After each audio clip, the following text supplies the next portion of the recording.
Let me check something real quick. Make sure we got things a going.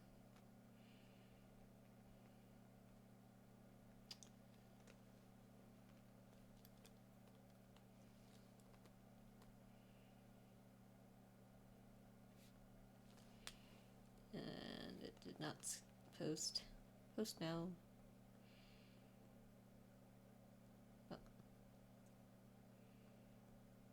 I guess it's happening right now. Alright, yeah, so I know, I'll check online if I have to for the posts about the live notification, but, looks like they should technically be up already. Yeah, there we go. Okay. And do not disturb. My phone updated to some different version of iOS, and I hate it. Like, the UI looks so cluttered and tiny, and I'm just like, this sucks. This sucks so bad. So today would have been a Stardew stream, but,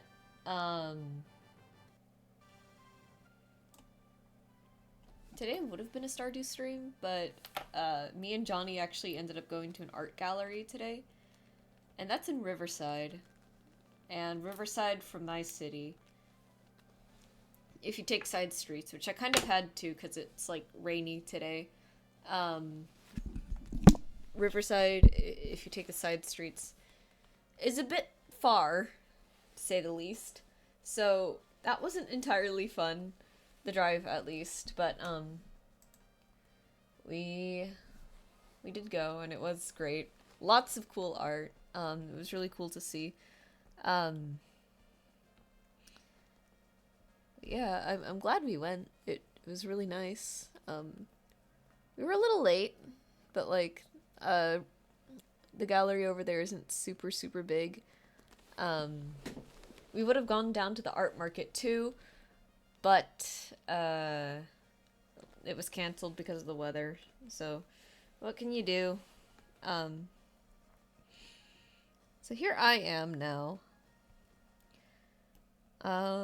So I wanted to include more subclasses, but in doing the Four Elements monk, I feel like a lot of these are gonna take up a lot of space. Oops. And, space is fine, right? It's good to take up a lot of space on a sticker, especially because these are gonna be...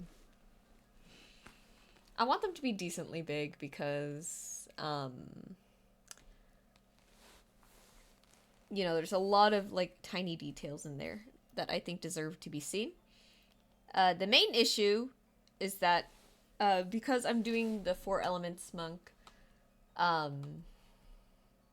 it's kind of taking up a lot of space already. I added the beads here because I thought, you know, the monk, not necessarily prayer beads, but, you know, just kind of, they kind of work for the whole aesthetic. And I chose Tiger's Eye because it's already like a really nice golden brown kind of rock, and it would look super pretty. And I think I did a good job on them. You know, I don't consider myself an expert on like painting gemstones or crystals or anything, but these polished Tiger's Eye beads I think look insanely good. I kind of wanted to do a tutorial on them, but I think I would have to like do them a little bit more and more over time just to like really solidify it.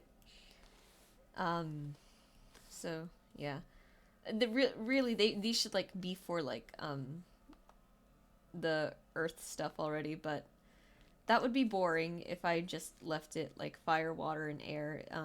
And then the tiger's eye beads are supposed to act as the rocks. No, we're gonna go all the way. Um, I am gonna try and do these rocks though, so that they don't overlap over the beads, cause that's like a huge draw point right now. For the piece, like these beads are kind of like not the focus obviously because the D8's in the center, but they're so like well rendered I think that it would be a disservice to cover them um, any more than I already have. So I'm going to do my best to not do that. In fact, I think I'm actually going to move the rocks down here to the folder below it, to a layer space below it. So that way I don't have to worry about like getting it all exact. I've never played a 4 elements monk though, I will say that. Real quick, let me just, so I make sure I fill it in properly. I've never played a 4 elements monk before. Johnny I know, when he was in his Baldur's Gate 3 hyperfixation era, he played his monk character as a 4 elements monk. Or 4 ways monk? Is it 4 ways or 4 elements? I don't know actually. Regardless, it's interesting. I like the way that they put it in game because it really is just like the same spells that get used for the other classes, but they're done very differently, or they're just like relabeled. I mean, not done very differently. They're functionally the same, like the water whip one. There's a druid spell, Thorn Whip. It's basically the same as that. I think the only difference is that it maybe does bludgeoning damage over piercing damage.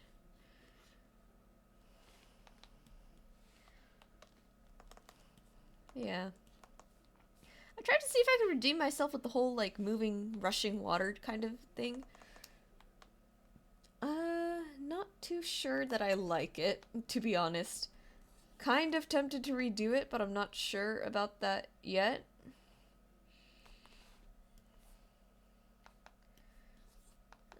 I'll have to see. Yeah. Work's been... The work week so far has been pretty good. I feel like tomorrow it's all gonna go downhill. This week during the start of my work week, which is Wednesdays, it started raining. It looks like we might be in rainy season for a little bit. I don't know if it'll rain tomorrow. I hope that it rains tomorrow. Because I'm noticing something. Rainy days, they're great. Why? Because rainy days are great because it means the middle schoolers don't come in because their parents actually will go to the school to pick them up, I think, and they won't walk in the rain to Carl's Jr. And it's like, thank God. So it's been really nice these last couple of shifts. Because the middle schoolers aren't there, and it's like, oh my God. Like, I don't hate my job today? That's incredible. You know, I don't know if that'll change tomorrow. I'm sure if it's not raining tomorrow, it's gonna be, like, mega busy. It hasn't been all that bad at all these last few days. Let's see. We're gonna take this color, and we're gonna draw some cracks in there. And rather than use my usual pen, I'm gonna go with the Sumi, because, again, nice texture on it, and I feel like whenever I'm doing stuff like this, it's a lot easier to justify using a textured pen over, like, the really smooth studio one. We're just gonna draw some rocks. Lots of rocks going on here. I guess, in my defense, one of them is, like, very specifically, like, crystals. This is just debris. I wanted to do the other subclasses, but the other subclasses, I think, also, along with the fact that 4 elements is just taking up a lot of space on this right now, the other subclasses, oops.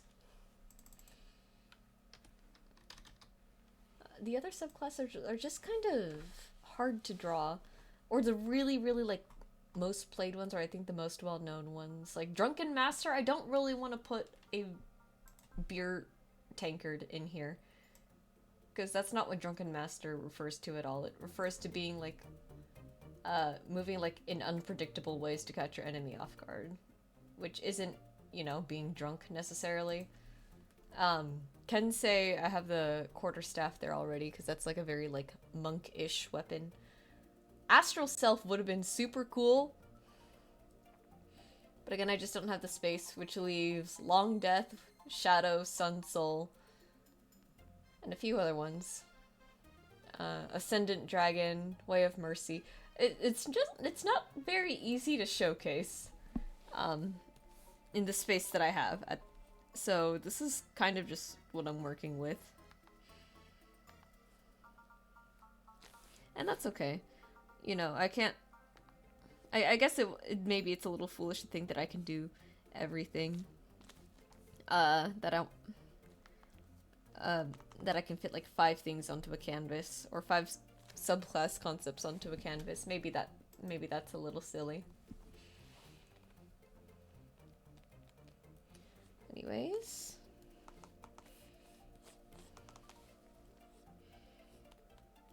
But I'm excited for these stickers to come out. I need to really like crack down on these.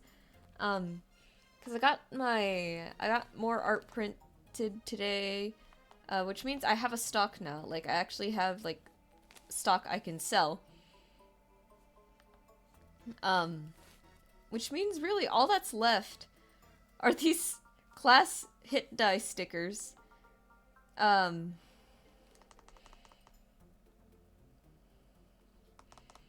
I've only done 3 out of the 12 classes. I think it's 12 classes. So it's just like, yeah, I should do something about that. Which, you know, I haven't been very good about that. I've been wanting to get out, like, a lot of, like, nice, full drawings, because that's what gets me the numbers on social media. I shouldn't care about numbers too much. I need to stop. It's just the art career is something I am trying to take a little bit more seriously. Hence why I'm doing all of this to even begin with, but, you know. What can you do? So, so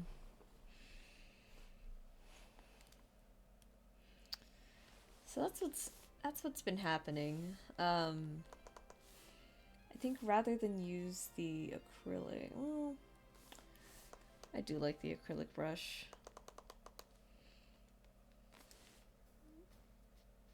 I'm just gonna go a bit lighter than that. Actually, put this on top.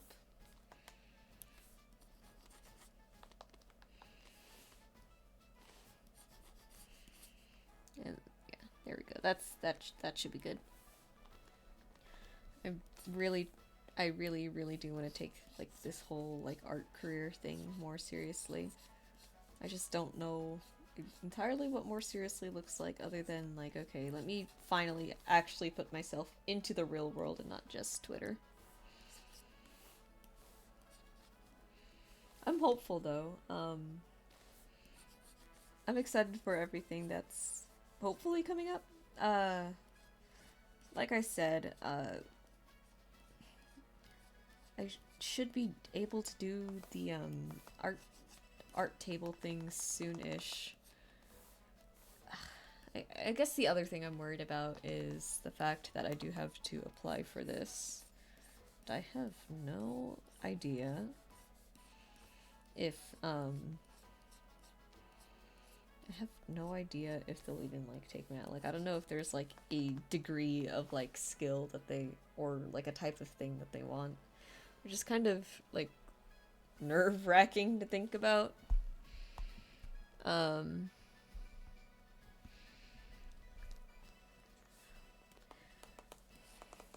Like if they're looking for like a very specific look for art, then you know there's a more than likely chance that my art just simply does not look like that. Because, you know, I think it's a very distinct style. My coworker found my TikTok that I pretty much only use to make TikToks and not do anything else. And he was like, oh yeah, I recognize the style because, like, you have a very, like, unique and distinct style. And I was like, oh, thank you. And it's true. It's something that's, like, super, super stylized.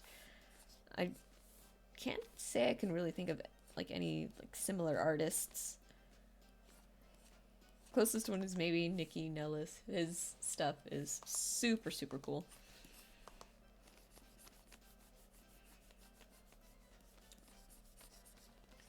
I think a lot of like inspiration for my art style probably me and Johnny were talking about this. Johnny has like such a strong grasp of like whose styles like really like influenced his, and I'm like, I don't remember. I really, really do not remember a lot of mine, but I know What a Hero, the guy who does the webcomic The Witch's Throne. Big influence on the fact that I just really love the colors he uses, and I love his line work and just everything about his style. It's so, like, great to me. I love how cartoony it is. I love how, um, I, it's just a wonderful art style. I love it so much. Von Hexe was another huge, like, inspiration to me, but I don't know how much her art would have actually influenced my art style. Um, Maybe it used to. I know I like the way that she does lips, and I kind of try to do something similar-ish, but it's not super, like, apparent to an extent. With, like, a skin coming off on my finger. Um,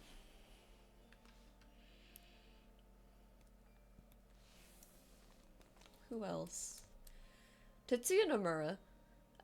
When I was in high school and, like, pretty into the Kingdom Hearts fandom, um, I really loved his art style. I loved the way that I I think that I think Tetsuya Nomura is like a great example of something that looks like very like somewhere between digital and traditional. Because the lines are so clean, and that's a huge thing with digital art, right? Just digital art just has the ability to look cleaner because you can do things on a medium where that virtually has no consequences for any mistakes, and you don't have as much cleanup, and you can smooth things out really nicely, like what I'm doing here. Um, but like his coloring style is like super watercolory. It's like it's so pretty. I think the lines, however, were the big thing that influenced my art.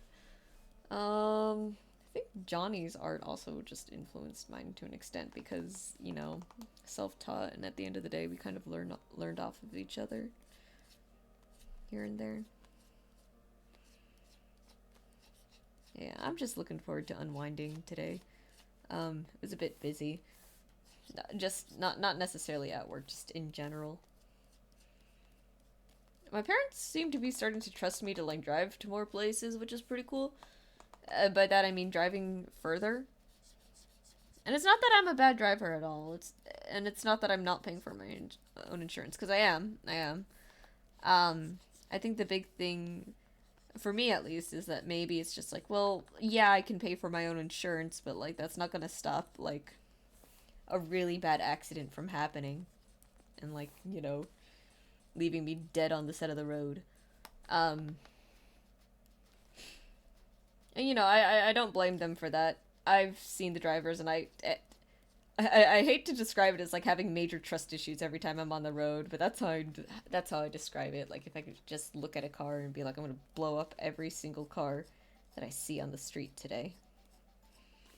No, not well, not like exactly like that, but it's like I do wish sometimes that I could be the only one on the road, and I wouldn't even like drive super crazy. It's just I would be so happy if people just followed the stupid like road rules, because it's like they exist for a reason, guys. Can we not, like, for example, people not merging into the bike lane when they make the right turn, and then they don't signal, and then they don't, um, and they like brake super late, and you're just looking at them like, bro. I had a car today trying to make a right on a red light, and my light is green. And I'm coming in decently fast, and it's like, don't you even think about moving any more forward than you have already, because we are going to, like, there will be a crash if that happens. And like they still move forward, and it's like, could you not? Like, I love driving. I really do. It's relaxing to me. But good lord, some of the drivers just in this area make me so mad.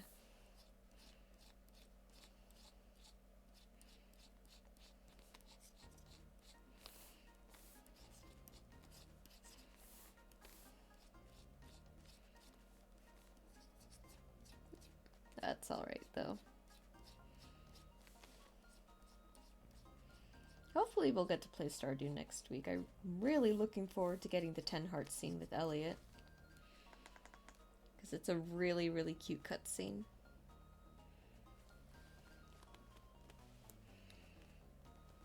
Alright, and then I just want to add like some additional texture with the really good texture brush.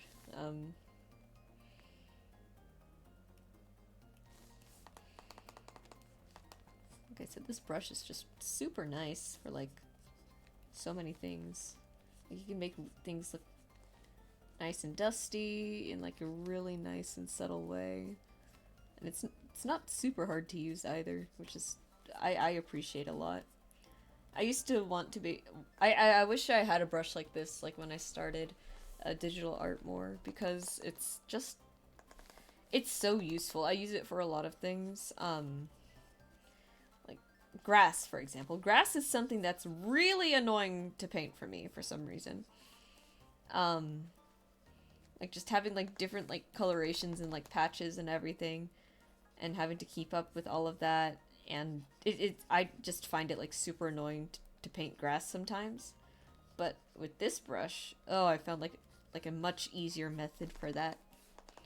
Johnny showed it to me off of like a TikTok, but I just didn't have something that could do like that first step was the problem. Until I found this, and it's like, oh, thank God.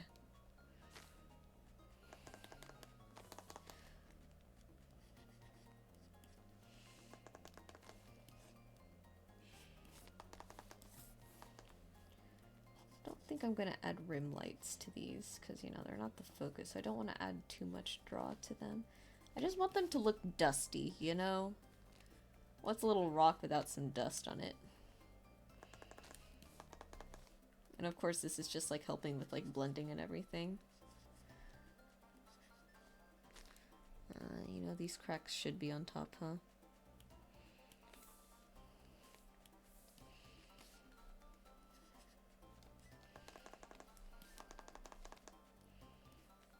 But yeah, it's just a nice like look overall. I love this brush. It's super versatile. I used it for the fire too, actually. And I think it's really cool that two brushes can be used to achieve so, like one brush can be used to achieve two different effects on the same canvas, by the way. Like on the same drawing.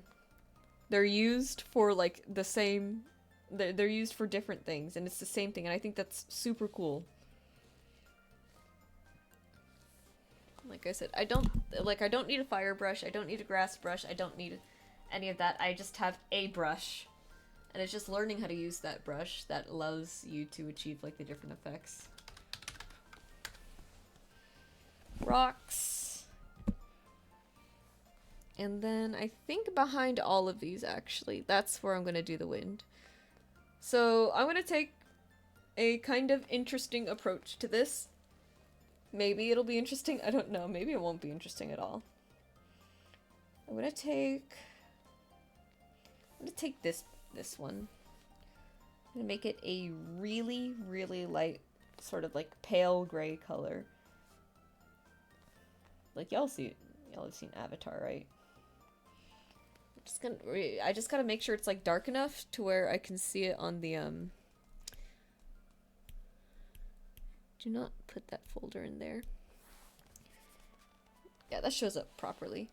Because rather than do that, I do want it to look like a circle. Like if you remember Aang in the last episode of the series where he's like all Avatar stated up and he's got the rocks and the everything swirling around his orb of air.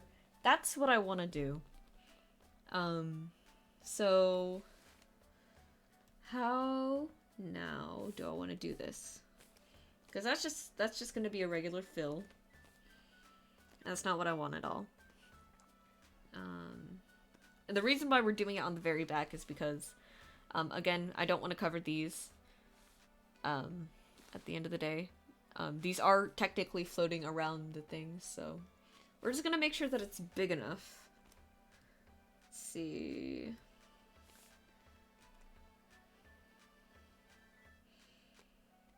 Oh, I think I know what I could do. So instead of...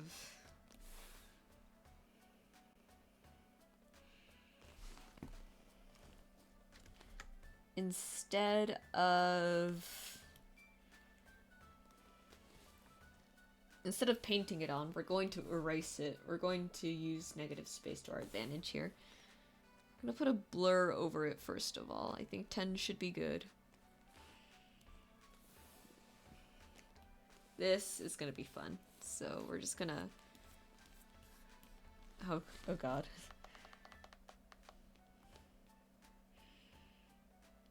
Okay, let me remove that first, just so I can see what I'm doing a little bit better.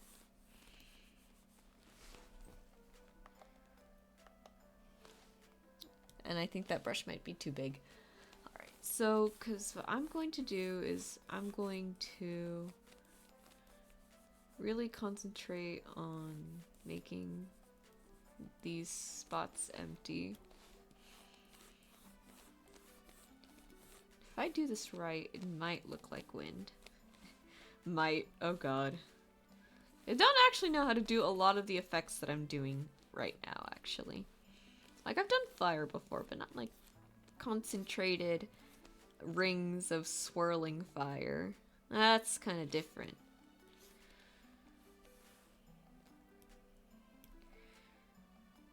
Yeah, I don't think that looks all that good. Okay, well, it was worth a shot. What if it was... See, because I don't just want to do that. Or maybe what I could do...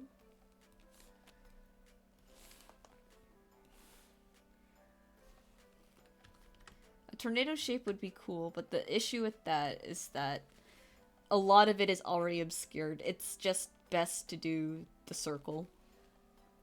Like the sphere of wind. Because there's it's just too obscured to do a tornado. It'll look funky. And now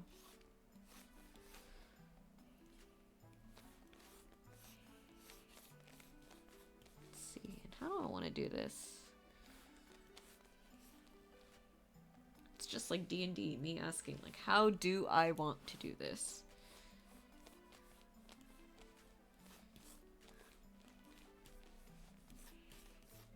And I think at the end of the day, I'm just going to have like to do like these other like swirls of air, huh? Just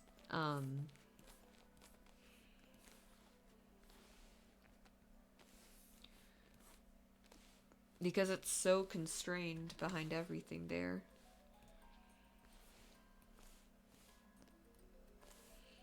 Right? So we'll take this.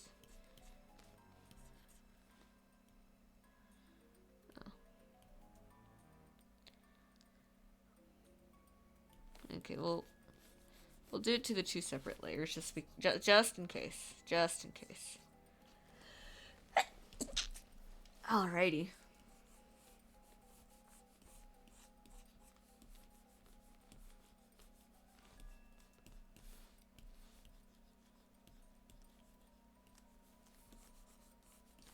Something like that. And all of this just to help sell the idea that there's wind rushing around there, right?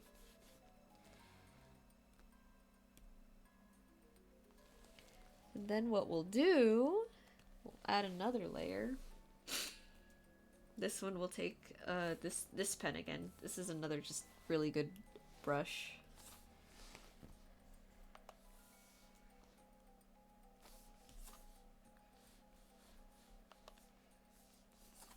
Just these added, just this big thing of like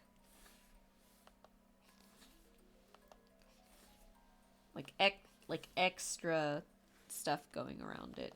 That's what I want.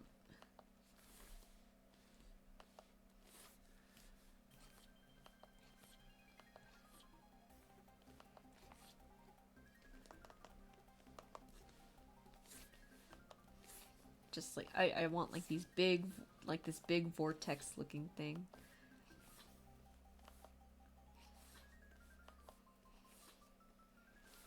Then, well, how do the other dice look real quick? I just want to see. Get all this art. I have so many. Yeah, this will look in line with everything, I think. And then we'll add another thing. This one I'm going to make it like super, super pale. And we're going to just pass it. Not like that. Not like that. Make it a little bit bigger. Just going to like paint some streaks through it just to give it a little bit more texture. Just because otherwise it's going to look really flat. It's the only thing, really. Just gotta make sure it's not too light, otherwise it's gonna mess with like border stuff. We don't want that. The other thing that I might do, I might put like a white circle just all up in there just to like fill it out, because if I leave it like this and I put the white border as I usually do, it's going to it's going to mess up. Like it's hard to have transparent elements sometimes.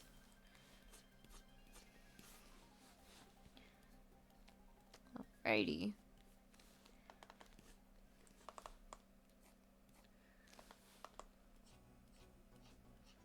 That should look good.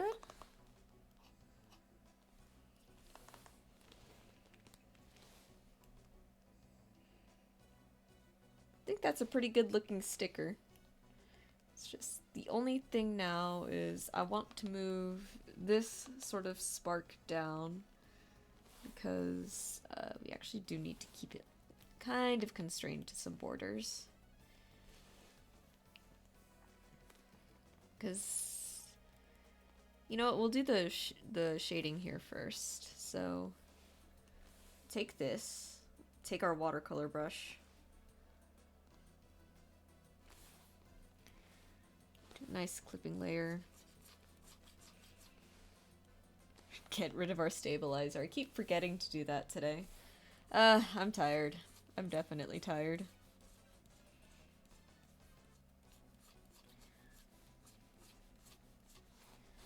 And then I'm just gonna take this and color all of that in.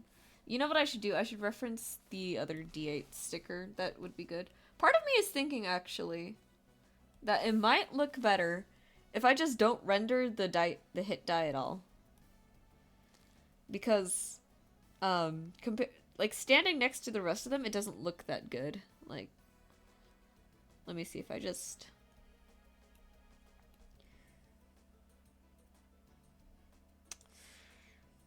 I don't know. It just looks too flat if I don't, is the one thing.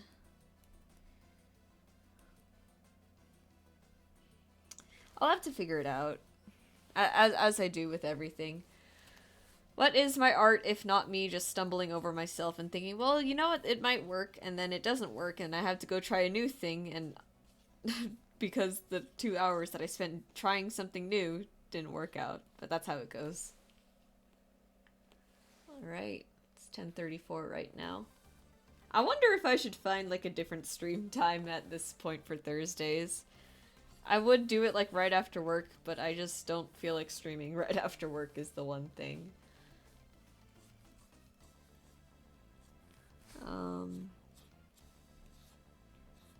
Kind of make it similar-ish to the D8 hit die, or the Druid hit die. Something like that. I won't remember. I definitely won't remember.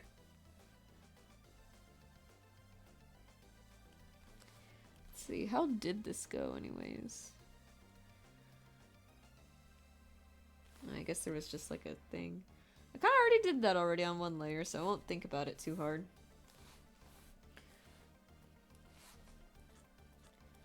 Definitely sleepy, though. Oh, what?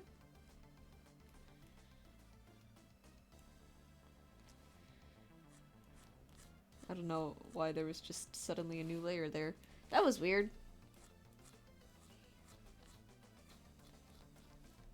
Alright.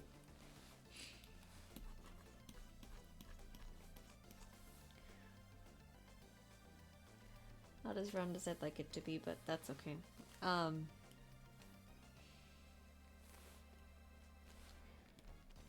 That's just how these things go.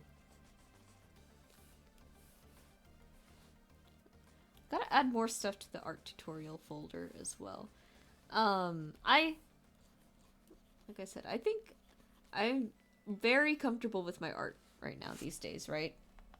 Like, I'm very confident with it. I'm very like, yeah, no, I'm good. This is like what I put out there is super good. The big thing is that with these tutorials, I don't entirely know what else I can do. You know what would be a good one? A good one would be hands, but I still struggle on hands a little bit. I think every artist does. I think hands are just very, very strangely shaped, is the thing. I think that's all it is with hands. But a hand tutorial I think would be good. I have a nice way of doing hands, I think. Ugh.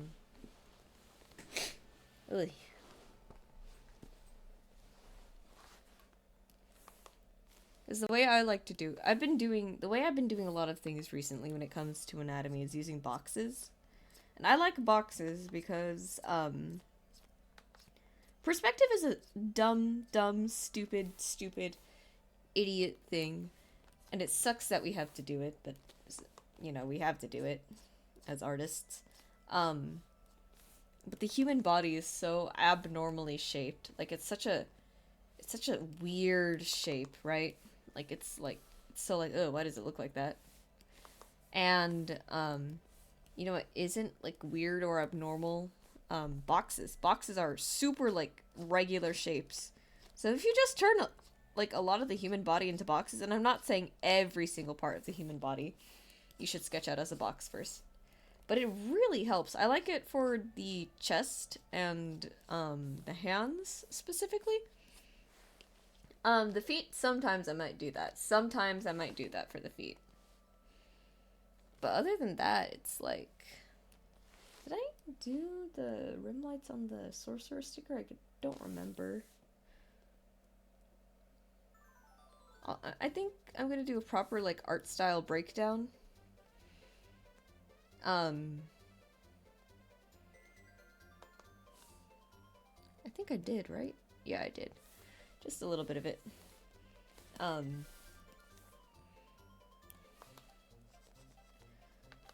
gonna do a little bit of an art style breakdown because I think it'd be good for me. For one, it'll be a good learning opportunity for me. Two, it'll be a good learning opportunity for anyone who cares to read that. Because it will be a Google Doc. Or maybe it should be a YouTube video.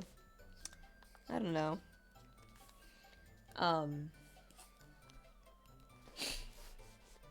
Because I think it's good to analyze like art styles like that. Like if you ever wanted to do like an art style study, I think having like a guide, like this is how I do things, would be pretty good.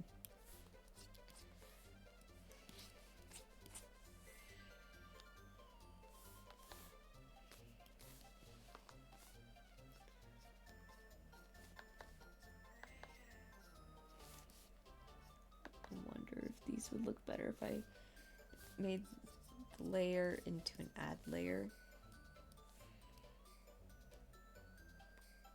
No, not necessarily. Alrighty.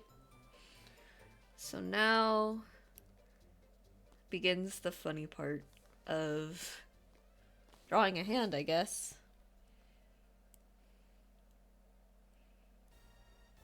Alright, let me just turn these two layers off so I can grab the flat here.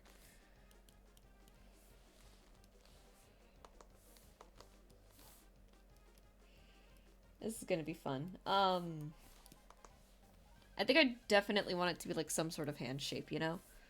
So like, what I'm gonna do is something like this. Actually, I'm gonna take a size 20 pen.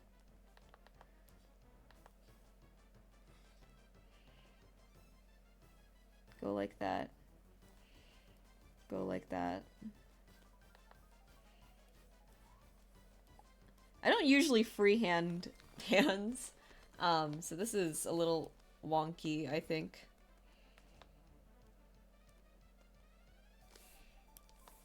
And then take a thumb. This is gonna be a very, very basic shaped hand.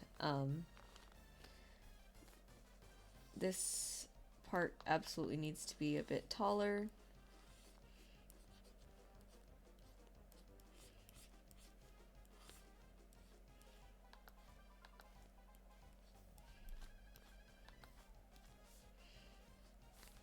Let me just smooth it out, these little like bits in here that don't like follow through properly.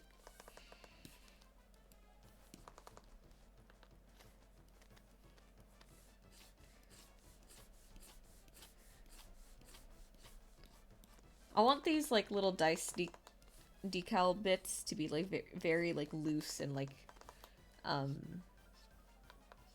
not really planned out super far, just very like simple designs, because I think I think that helps the effect that I'm going for with these. So 1, 2, 2, 3, 4, and then we can just round it out. This might actually be one of my better hands, ironically. Let's round it out a little. Let me zoom in.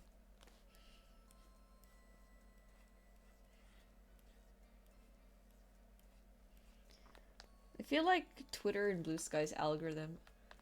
What hit dice am I working on? I'm working on Monk. Welcome, Simbatson. Lovely to see you here. It's the Monk hit die. We're almost done with it, actually. Let me zoom out so you can get a clear image of what I'm working with here. I just free-handed a hand, which is the statement of the century. But good to know I know how to draw hands. That thumb's a bit big, though. Let me shave it down a little.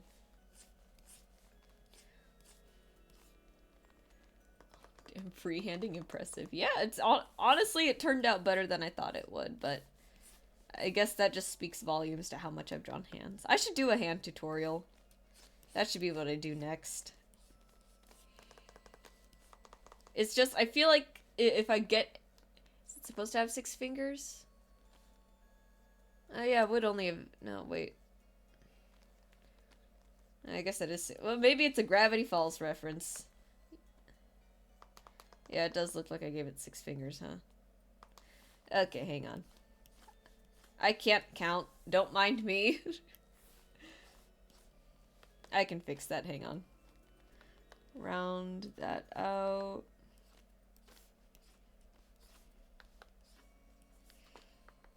And then take the eraser, just fix that a little bit more. Like it was never there. Just make the fingers a bit slimmer. But still very, like, uniformly, like, cylinders.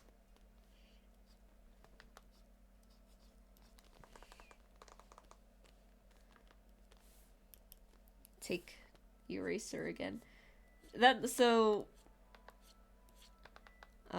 think all the cool painting effects that I did was like earlier in the stream, but not too early. As soon as we finish this, we'll probably work on either another sticker or a pirate thing. If you want to make it 6 fingers for Gravity Falls, you can. No, I think I will get... I think if I left it with 6 fingers and then sold it at, like, an art show or something, I will get promptly accused for using AI art, and I will never be allowed again. So, I do kind of not perfectionist with it, but I do kind of have to like be mindful. It's very lopsided. You know what would probably help if I had my stabilizer on? I just realized I had that off.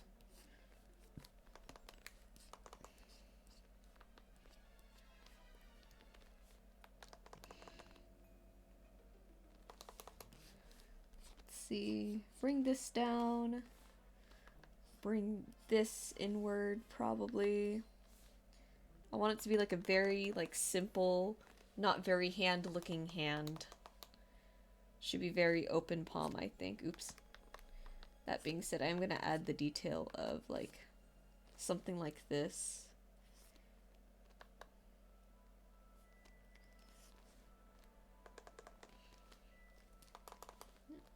Continue to shape the fingers just a little bit more.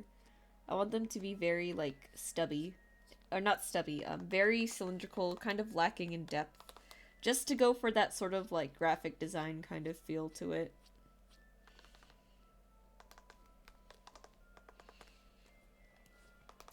But yeah. It's been raining in the city, or in the area, and I'm so happy. 'Cause it just means that the kids don't walk over to the store, and their parents come to pick them up, and I only have to worry about the drive-thru. And yeah, it will still get busy, because, you know, that means, like, a lot of people are coming in through drive-thru because they don't want to get out of their car. But it also means, people aren't coming in to dine, so if it's just the one thing that we have to focus on, it's honestly not a bad trade-off. But yeah, we also hit 70 followers on Tuesday, which is really exciting. So now Twitch has informed me of an 80 follower goal, which is really cool. But at least it's not a swarm of kids, and that is much better. Exactly, it's not a swarm of kids. Anyways. And the last thing I want to do, I want to take some dots. Can I make that into a better arc? And YouTube is stopping the music again. Nope, it's just slow. Congrats on 70. Thank you. I'm excited. It's crazy to think that there's 70 people following. Granted, I don't know how much it actually helps the channel for following, but it's okay at the end of the day, because this is all just for funsies. I'm just here with my silly little drawing tablet doing whatever it is that I'm doing right now.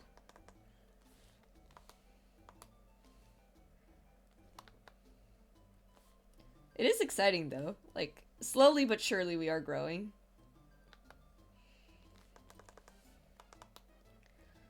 Let's see, can I just move these so that they're arced in a nicer fashion?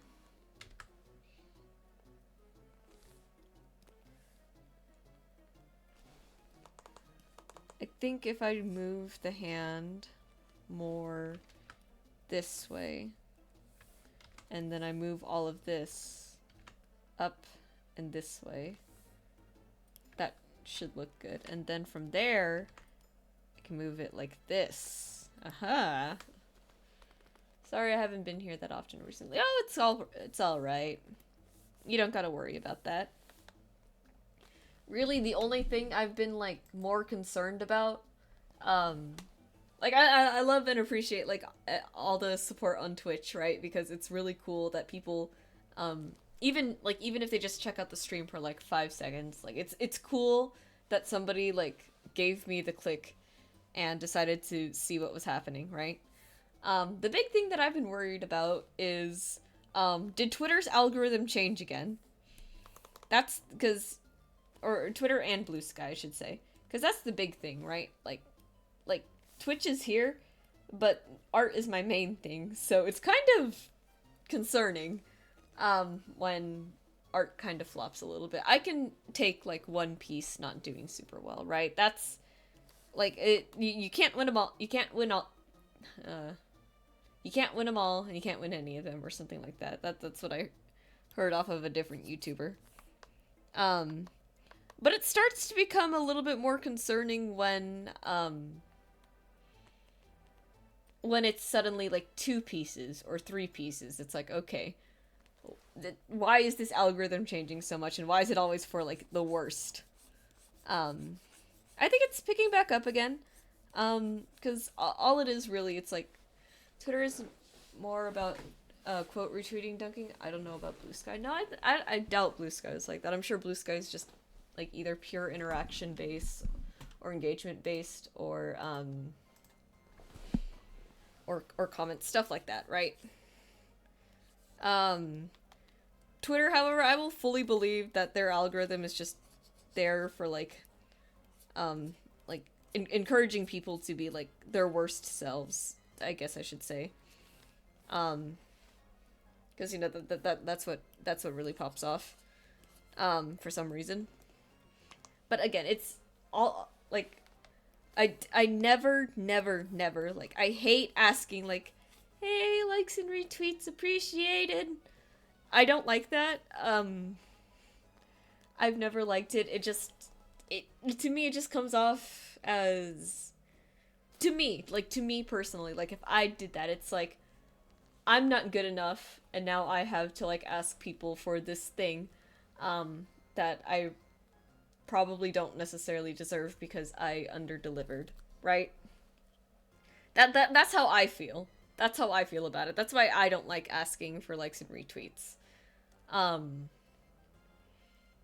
but it's just the big thing again is that if it's like a consistent like I swear last week I was getting like um 20 likes no problem, maybe 5 retweets because that's usually like I think roughly about where everything was back then, or like not, I say back then like it was a while ago. It's like a week or two ago. Um if I compare that from then to like recent art, it's like okay, something has changed a little bit here, I think, and that's like mild concern. But at the same time, it's like, well, you know what? It's whatever. It's art. Like I really shouldn't be getting like super attached to the numbers because that's just it's not healthy, and that's it.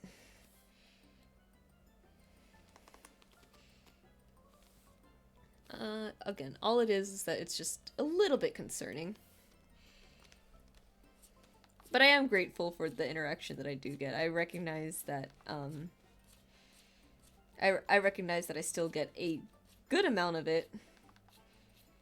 Because one of the craziest things to me is that there are artists out there who are like so much like bigger than me, right?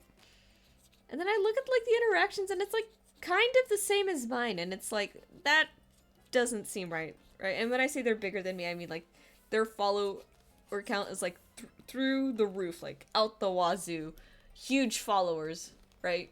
Like huge following number. And then it's crazy to watch them like only get like a handful of like likes and retweets, like the same as me, and I'm just like, ugh.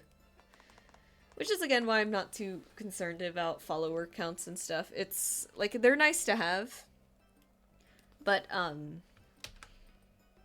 honestly just more and more grateful for the people who like pass by and be like, hey, um, do not clip that layer. Like, hey, cool stuff. I'm gonna like update your art because update's good. Update's very helpful. We're all trying to grow here, but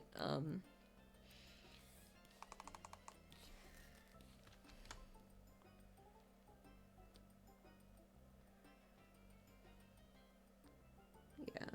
Sorry, I lost my train of thought. I'm trying to focus on how the shadow should look. It is like some YouTube channels with millions of subs getting like 50k views on a video. Yeah, it's crazy. And it's like I wish, see, that I don't know if I have like the fortitude to do YouTube, because it's like that YouTube algorithm, you have to be so lucky with that one sometimes, and it's just like, ugh, it's brutal. I mean, it's the same across all social media platforms at the end of the day, right? But I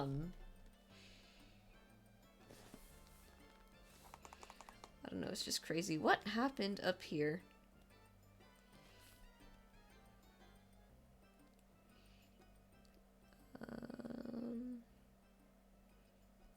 Is that from the wind? Let me name that real quick so I don't lose track of it. Oh, I hope that wasn't because I decided to move that one spark. Hang on. Yeah, it's not. What happened up there? That's not good because I don't know how to fix it. It's literally just on... Was that there yesterday? Hang on. I can check on my computer. It's right there. I might as well. I don't need to open my phone for that. There was no way that was there yesterday. I swear it wasn't. Yeah, it's completely... What the hell?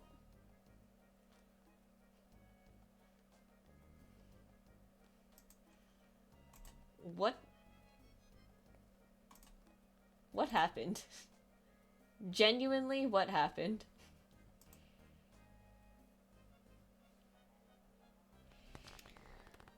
I have no idea how I'm gonna fix this. I'm not even sure how. I didn't touch the okay, so when stream started, it was just this, right? I didn't touch any of these. The most I did was move some layers around, and it was just these two layers at the end of the day. So by not touching... Well, okay, that's okay, that's okay. We live and we learn. We get over it. How do I go about doing this is the question now. I guess I could take the soft eraser here. Oh my god, what happened?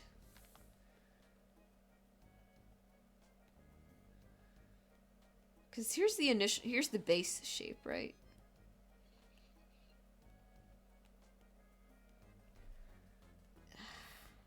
How did that... Okay, let me just erase all of that. Yeah, it's literally just...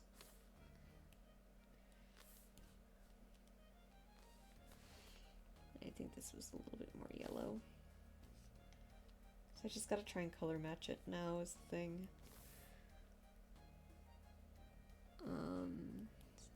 Set this back to add. That was unfortunate, but it's okay. We can fix it.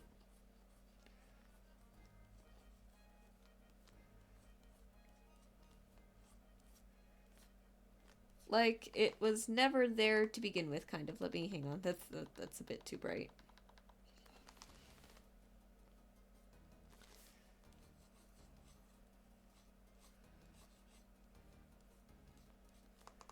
I'm just gonna have to, like, stitch it together. Hang on. Blur won't help. Smudge might just a little bit. I hate it when this happens.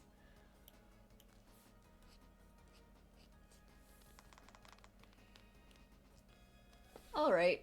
I think that's as good as that fix gets.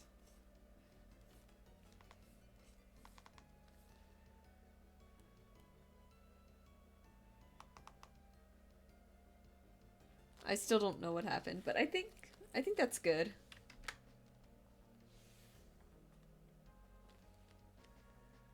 Alright, so now we'll just close all of this. Rename this to hand real quick. And we're just gonna copy the style that we did on these other ones. So go all the way down here. Move that up. We'll take a nice light blue. And this is what I mean by putting like a white circle. This is, or I said it earlier. I don't know if I said it recently. when there were people. But I need to add a white circle underneath this because otherwise, um, otherwise the transparency gets in the way.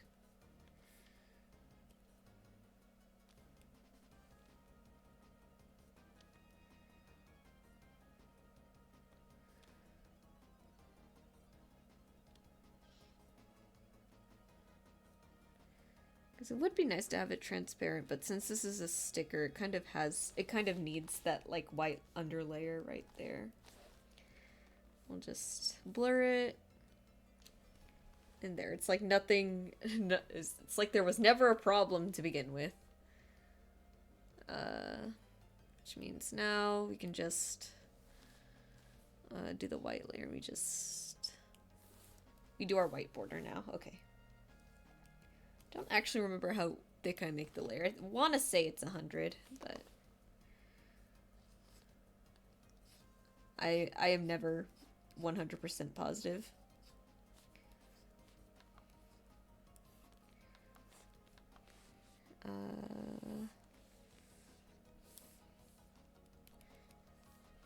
See, if I was smart, I would have just made that circle the white border for that part, but I'm not smart. And it's okay, really. I do not mind this at all.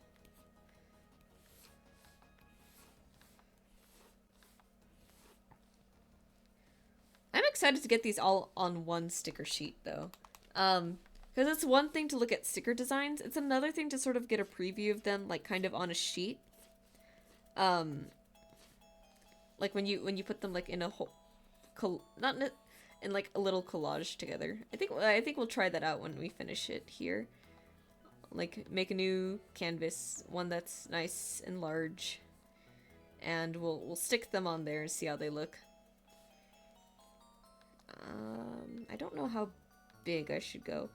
I should probably try like a standard paper size because I am going to be printing these. And again, I need these to be like relatively big. So you can see the details. Yes, I see what you mean, seeing them all together on one canvas. It's really nice. I've done it before with like these little Baldur's Gate stickers that I made once. It's super cute.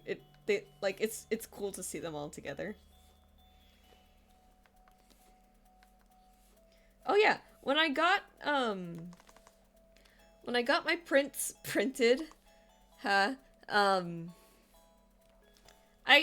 forgot to edit I forgot to remove the one of the Elliot ones from the canvas or from the document. So I just have like extra of those now, and I was never planning on selling them, but I have them now, and I'm just like, I guess I should.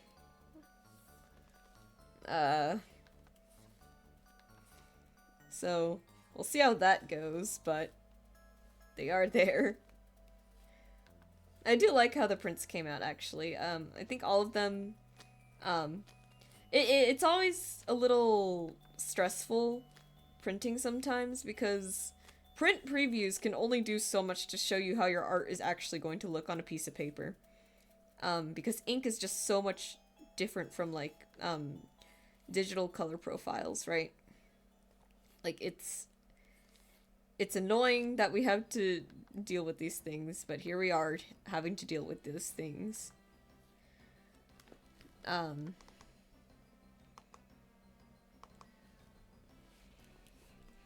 they all came out, like, super nice. I was particularly worried about the lilac one because, that one was really dark. I know to help remedy it, I just turned off a lot of elements, background elements, because they were just never going to show up in the first place, which is always, like, kind of the sad thing about printing digital art. You can get these super fine details, but because it's ink, because it's print, it just seems like there's never, like, a full way to, like, fully, like, capture, like, everything that you did in digital into like, the physical world. It's a little sucky, which is exactly what I'm worried about with these stickers. It's like like these details with like the tech, like the wind, with how the wind looks, or the little lines here in the tiger's eye beads. That's what I'm worried about. Or like here too with the gills of the mushrooms, uh, the sort of like wood textures and everything. The scales here. It's like, are those going to shine through? Because I spent time on that. And you know, like that's just concerning.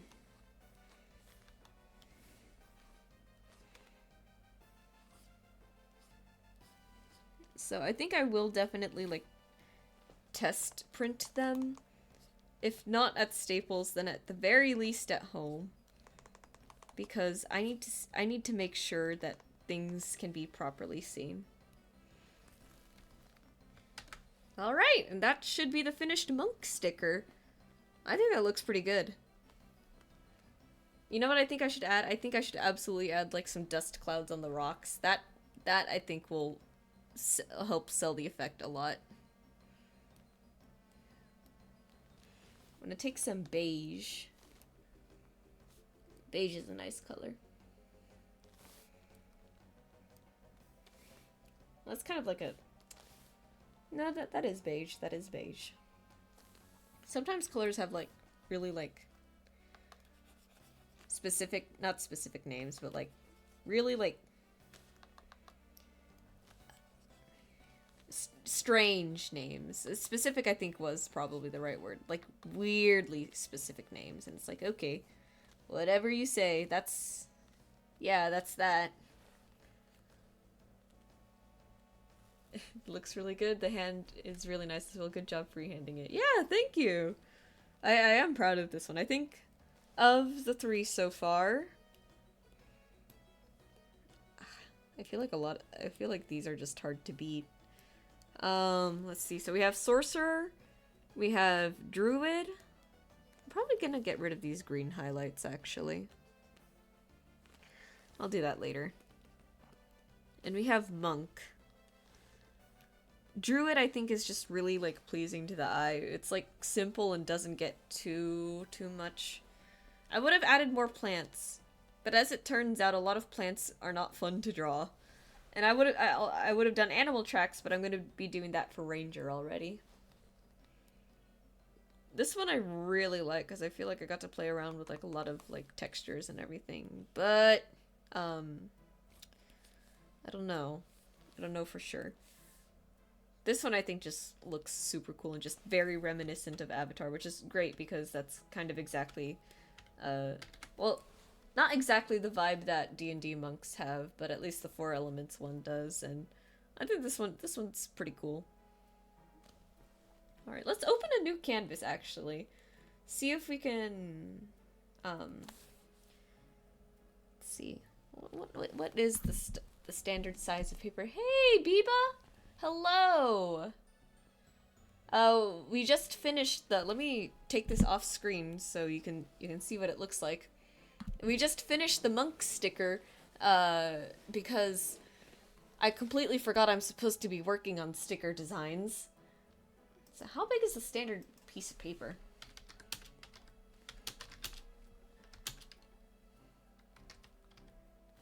How big is a piece of paper? 8.5 by 11 inches. I should really have that memorized already. 4 viewers, welcome everyone. Maybe I should just start my streams at 11 and go to bed at 2 a.m. No, that's terrible. The one thing keeping me from doing that, like, you know why I have to do it like 10 to 1 if I want to do a 3-hour stream? It's because Fridays I start at 10 a.m. instead of 11. So I just like lose that little bit of sleep. And like I don't mind because it's like once a week. Like I'll live, right? It's another thing when it's like, okay, hang on. That's my 7-hour shift. And I'm losing another hour of sleep by doing the stream later. That's the one thing, I swear to God. Anyways. Alright, so we're gonna okay, we're gonna collapse all of that real quick so that it's easier to see what we're doing. And let's get a new canvas open. I want to see what this looks like. I really, really want to see what this looks like. And we're going to use... Thankfully, they have like an inch setting here. So it's 8.5 by 11. So if I were to print this on a standard piece of paper, we're going to make the background color here. What's a nice neutral color that's also very pretty to look at? Something that's not too biased, you know? We'll go like a nice sort of like pale. No. It should look like parchment paper. Yeah! Yeah, it should look a little bit like parchment paper. Hang on, I can do this. I can do this real quick. By parchment paper, I mean just like really old, weathered, stained paper. Okay, hang on. And then we take our color. Just go a little bit darker. Put a new layer over it. Do this. Do a filter. Here's the cool thing about Medibang. They have like a whole thing here. You can make it look like any kind of paper that you'd like. There's a really nice kind of paper texture in here that they have, and I can't remember which one it is. Well, that's just like super flat. Sketch does that, but that's not what we're looking for. They have a wood grain thing, but I don't use it. I prefer to make my own textures most of the time, unless it's something like this, in which case, yeah, I will probably just do all of this. 4 color. More like foreskin. I probably shouldn't say that. Something more like that. Something color theory. I wish I explicitly knew, like, more explicitly knew color theory rather than implicitly, because I still do this and I have no idea what I'm talking about half the time. Like, I know what I'm doing, I just kind of don't know what I'm doing. I'm gonna make this darker.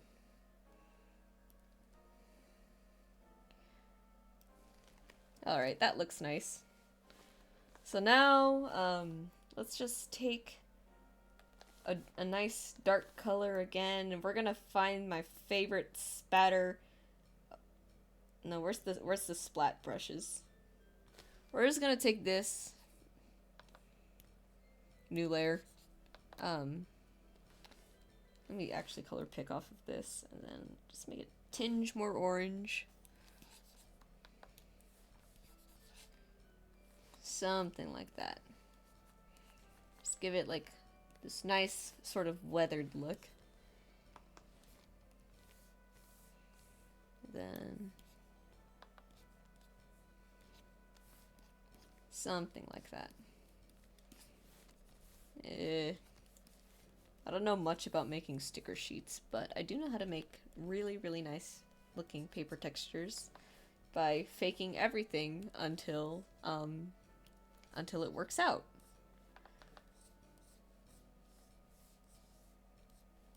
Medibang with their custom filters is so goated, honestly.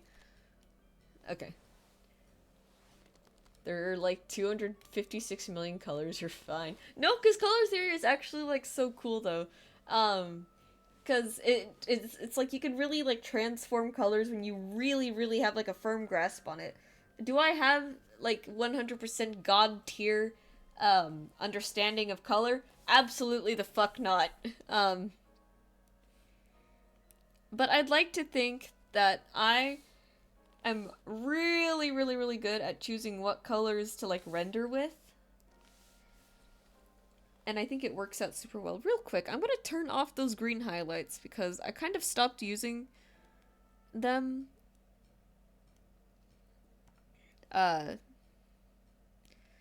throughout like what's basically the rest of this entire piece. I think it just looks better without them. So save that, I guess. We're gonna export, copy to clipboard, force that transparent background. Ooh, that's big.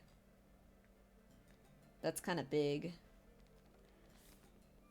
Because, you have to remember, we put this on a piece, on a canvas that I think should be as big as a piece of paper. Hmm.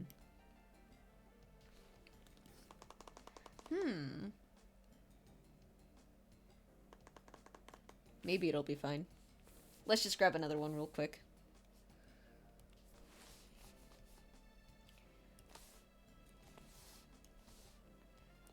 Export, copy to clipboard, paste another one of these, and these are really big, huh? It's been a while since I've done stickers. I won't lie. These are big. Oh no. Oh no. Oh, but they look so nice. The dilemma.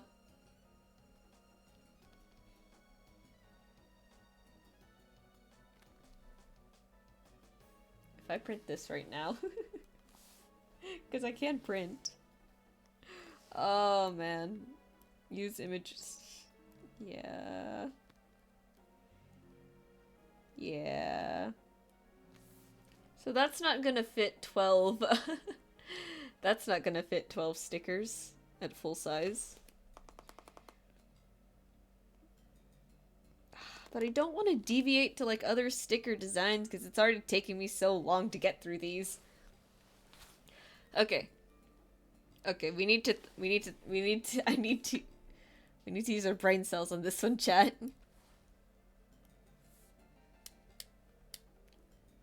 There are like...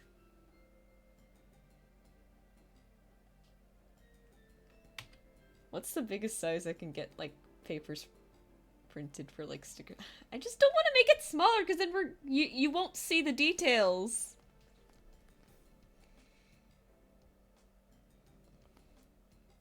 I should have thought a little harder. Let's see what happens if I try adding a third one. I mean, at the very least, it's like a really cool preview of how everything would look on one thing if it would fit. I think we are just gonna have to make it smaller, which is unfortunate.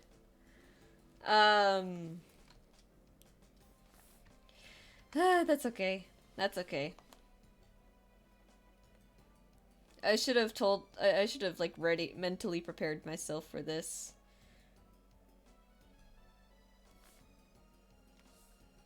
And I don't want to do 2 different sheets either, because you know what'd be nice if people didn't have to like buy 2 sheets to get the stickers that they want.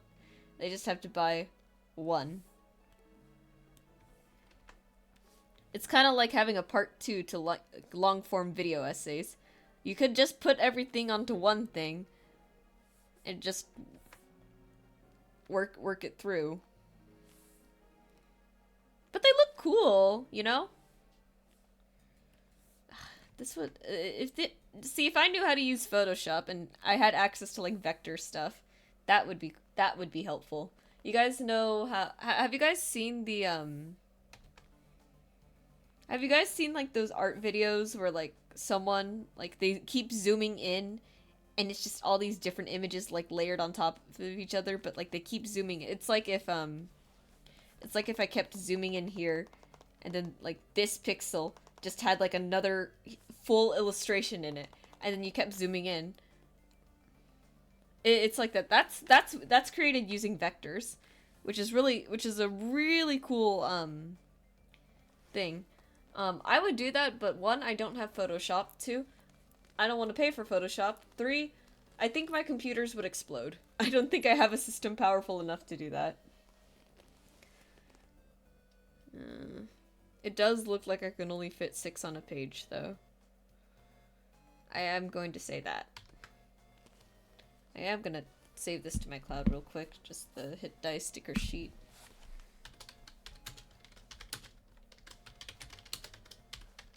But it looks cool. You know? If I saw this at like a stand or an art thing, I'd be like, yeah, that's like a cool sticker thing you got there.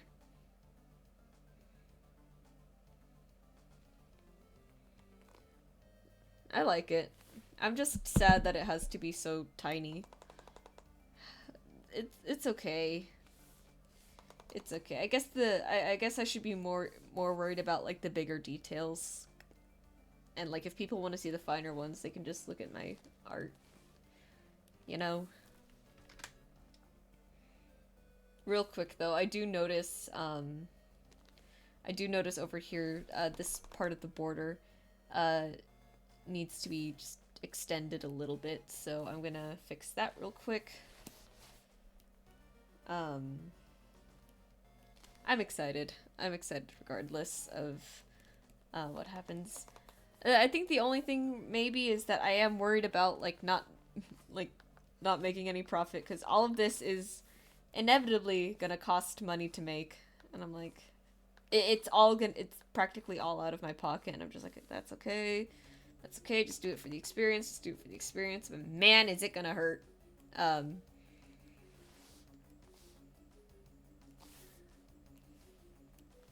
quick.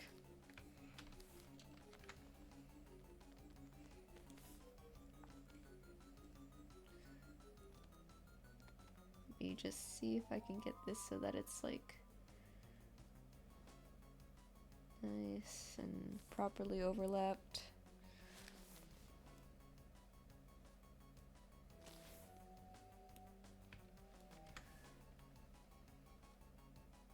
That should pretty much be fine. It's a cool sticker sheet, I think. Oh, hi, Kira. Welcome. We just finished, some stickers. Or we finished a sticker, really. And we're done with stream. I'm gonna go ahead and get this sent over. Actually, no, I'll schedule it later. I shouldn't be doing the social media manager thing on stream.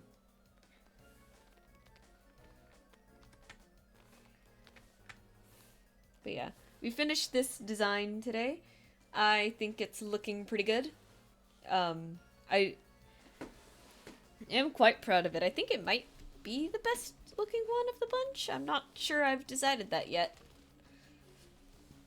But I am very excited. I do like the look of this sheet. The only thing really is, besides having to make them all small, it looks like I can only fit 6 classes at a time. So again, I really would just rather have it be on one big thing, but I don't want to go any smaller than this. So we'll just live in. So I'll just live with that information, because what else can I do? Alrighty. That being said, though, what should be the next class that we do? I want to do something with a D10 because I have 2 D8s on the board here, and something about that just doesn't feel right. Like I feel like we should get some D10s in there. Or maybe I should do the barbarian. I don't know. I don't have to pick a favorite. You're right, you're right. I may be a druid main, but I love them all. So we've done druid, we've done monk, we've done sorcerer. Warlock, as I know, a D6. Wizard, I know, is a D6, so I don't want to do that again. Rogue is a D8. There's a lot of D8s and D6s in these. Oh, but ranger isn't. No, but I already did druid. If I put ranger on the same page, it's gonna look like there's 2 druids. I guess paladin's a good one, huh? Paladin or fighter? What do you think, chat? Paladin or fighter today? I'll pull up the D10 that I have here. They're all like roughly the same size, which I think is good, but the D10 did end up being a bit tiny. Wait, no, that's the D12. This is the D10. Paladin? I like Paladin. Anyone else opposed? Anyone else really, really want to see fighter?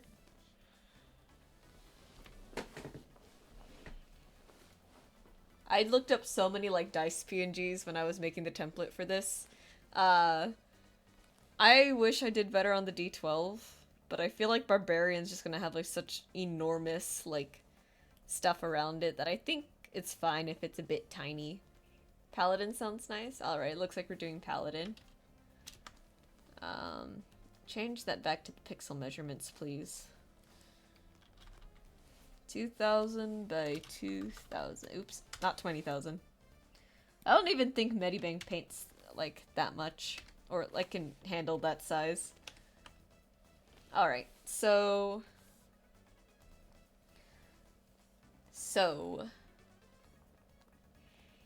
I've lost my train of thought. Give me a moment, guys. What color should the paladin be, I guess? Druid is green. Sorcerer was orange. This was a nice dark blue. What color screams justice and holy power? I guess gold, huh? But the only thing that's stopping me really is that I used the gold decal for that. I could probably find like a different shade of like gold, huh? Alrighty.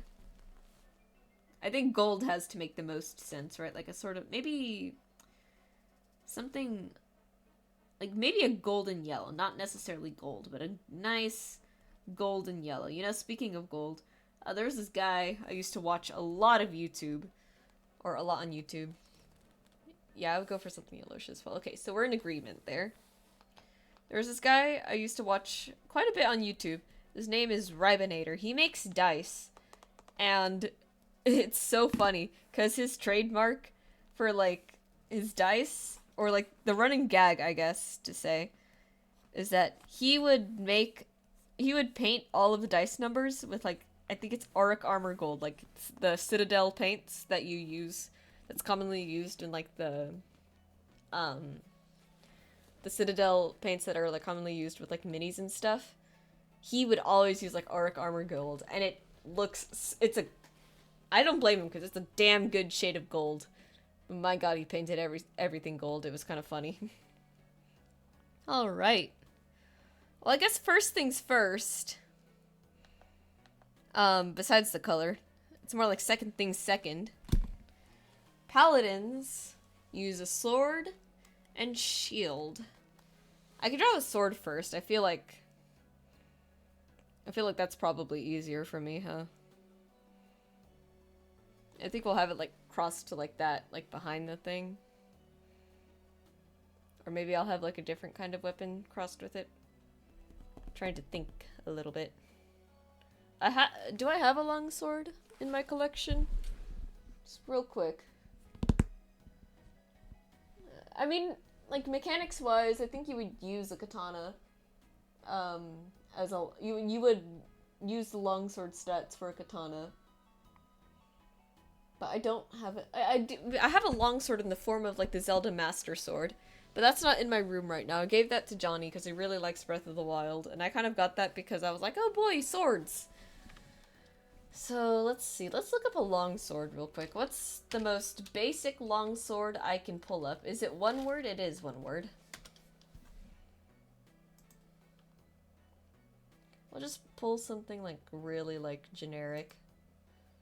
They're really clean, too. Yeah, if I do this, I'm gonna have to, like, make sure it's a really, like, clean and polished metal.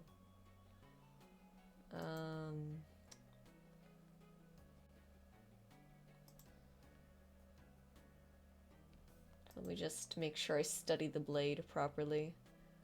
I don't want to accidentally draw the wrong kind of sword, you know? Okay, so look, according to this quick, like, image comparison, it looks like a longsword is just kind of like, the thickness of the blade is, like, pretty uniform all the way through, but the great blade looks like the base is just a bit thicker and it starts to taper off into something more uniform until it gets to the tip. Alrighty. Okay. We can do this.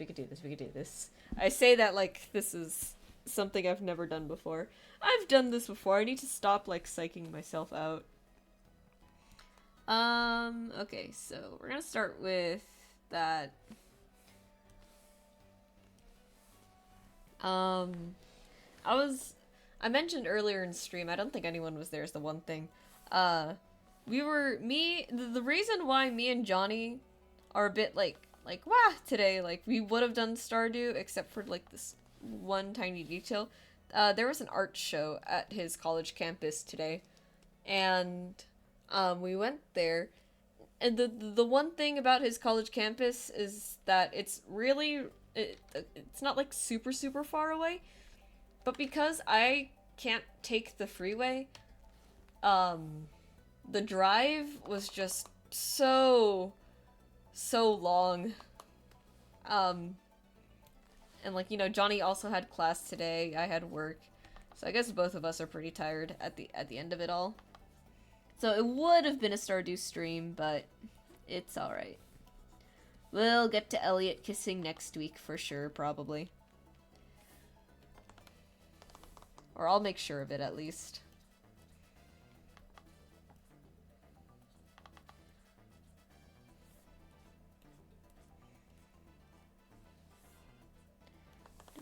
Make a nice sword point shape there. I want to go thicker on that, but the only thing that's really stopping me is the fact that, long swords aren't like thick swords, They look a very particular kind of way. Okay, and then I think, actually, I'm gonna draw like I did with the sickle for the druid thing, because if you didn't know, these are on two separate like layer groups entirely. I think I'm gonna do it on a different like layer group. So I'm gonna have a layer group for the actual blade and then a layer group for the handle. I think that's gonna be the easiest way to go about it, just so I don't lose my mind. Which means now it's funny rendering time. Right. We're gonna... How do I want to paint in the middle? We're gonna take this, probably go like size 10. Take a darker color. Probably around where I want the actual like rendering to look, and just take our straight line tool again and just estimate the middle.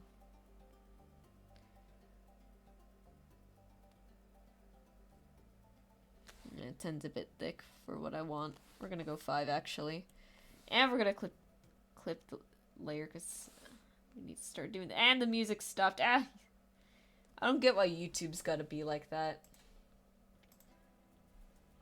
Thanks for confirming that you're still watching the video. Gee, it's almost like I just have it on the side for music.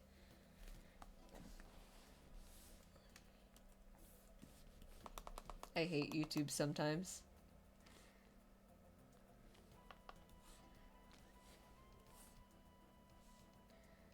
Anyways.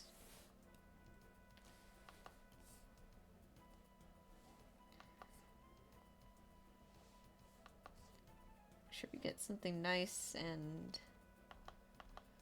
That's not actually like where I want it to be. Oh, and here we go. Ban. There we go.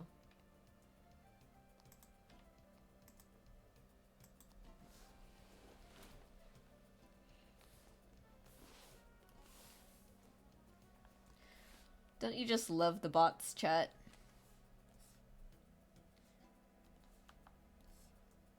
At some point I should really get Clive on like that whole moderator thing, but I feel like it's not too necessary yet, because I can keep an eye on it just fine at the end of the day. One of these days I would like to click the link just to see what happens, but I don't think that's gonna happen anytime soon. It's probably just like a virus link anyway, so I'm not too concerned about like, oh, I wonder like what silly shenanigans will happen if I do this. Like, I don't know what's gonna happen.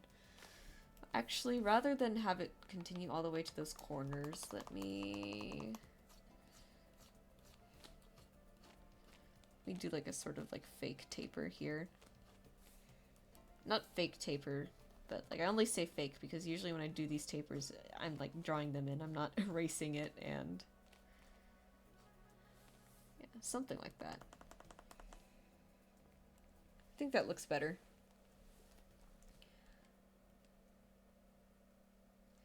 So now we're gonna go here. No. Keep that color actually.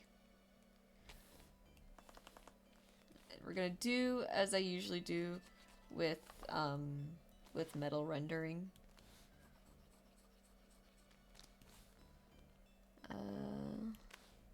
I just have to be more mindful of shape. Is the thing, because I am trying to get like a sort of like realistic feel for the sword. And I don't need a lot of texture because it's just going to be a nice, really shiny and polished sword at the end of the day. Nothing too exciting. Take our add layer. I think I'm just going to use the same color as the metal, because I shouldn't need to make it any much brighter, right? Oops. And we'll just have to balance that out. The brightness. Not make it white, actually. Hang on. Let me just be a little careful here.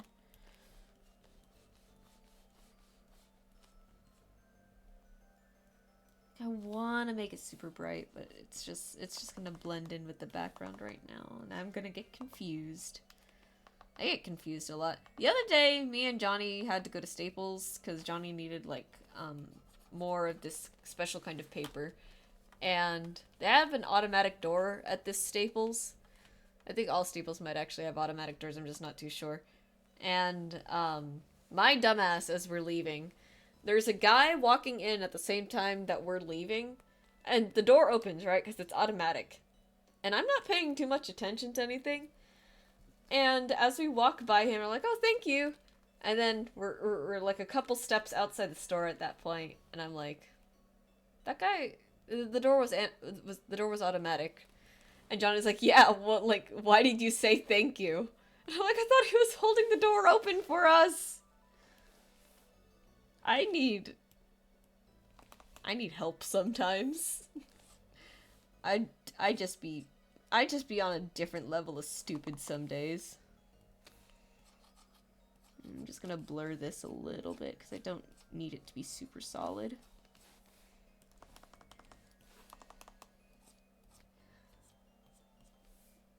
Like, I swear, every time somebody tells me, like, Kyra, no, you're not stupid. They just need to see me, like on a daily basis, and they'll understand. Alrighty.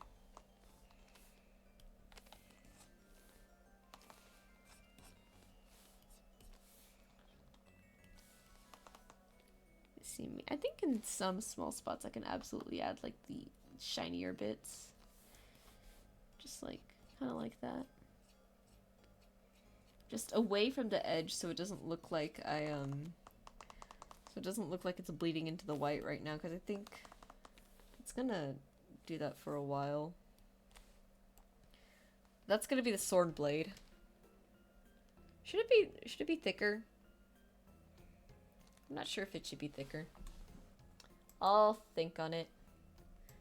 Then I see this sword right here. I really like how it's designed. I like this one too. Decisions. Well, I'll keep that for now. I'll call this the sword blade.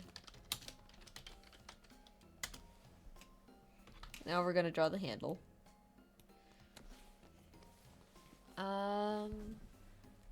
Generally, it looks like most of the time the handle is thinner than the blade. The only thing here is that the blade is already kind of thin. And then, I mean, it doesn't hurt to like expand it, I think. Right? No, we'll just leave it as is for now, and then I'll figure out how exactly I want to go about this. I do have that center line though, at least. So what I can do is I'm going to take a dark color, and we're going to draw it in this time because Usually with handles, there is a little bit of a curve to it because, you know, it wraps around your hand, and when you close your hand, it's not entirely like a perfectly flat or perfectly cylindrical surface.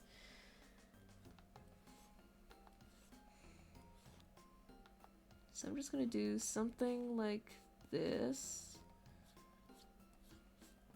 I'm I'm doing like a lot of like when I do these stickers, it's kind of fun. It's kind of weird a little bit to me because it's like a lot of it I don't sketch, which is like I just draw. I paint in a shape and I just adjust as I think it needs. So like this, for example, I think the handle could stand to be a bit longer. So I'm just gonna like do that. It's times like these where I question like why didn't I become an art major? I'm like actually okay at this. Speaking of art stuff, this on the same Staples trip where I thanked someone for opening an automatic door for us. They had the Staples clearance aisle is kind of wild. I like looking at clearance sections because you know, it's stuff that you can get for cheap, and it's like, oh, well, I wonder, like, might as well give it a look, and, you know, because it's, like, super, super discounted. If you see something that you like, you might as well get it, because there's no guarantee you'll find it cheaper anywhere else at that point, right? Because it's on clearance already. And,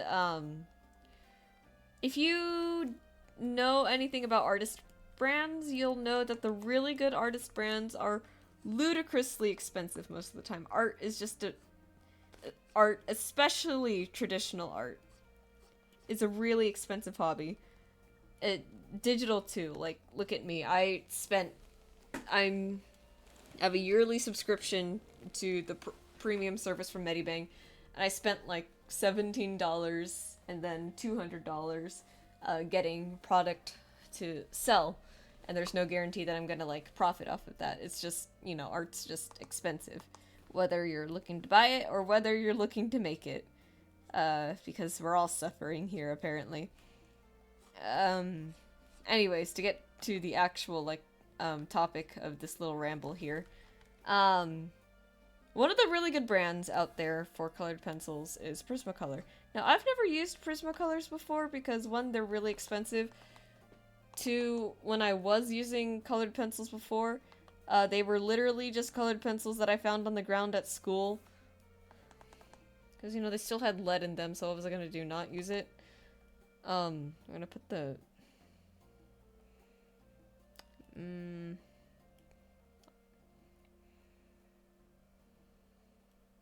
put that back down, I think.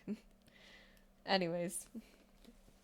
The clearance staple aisle, incredibly, had this Prismacolor set for only like $15.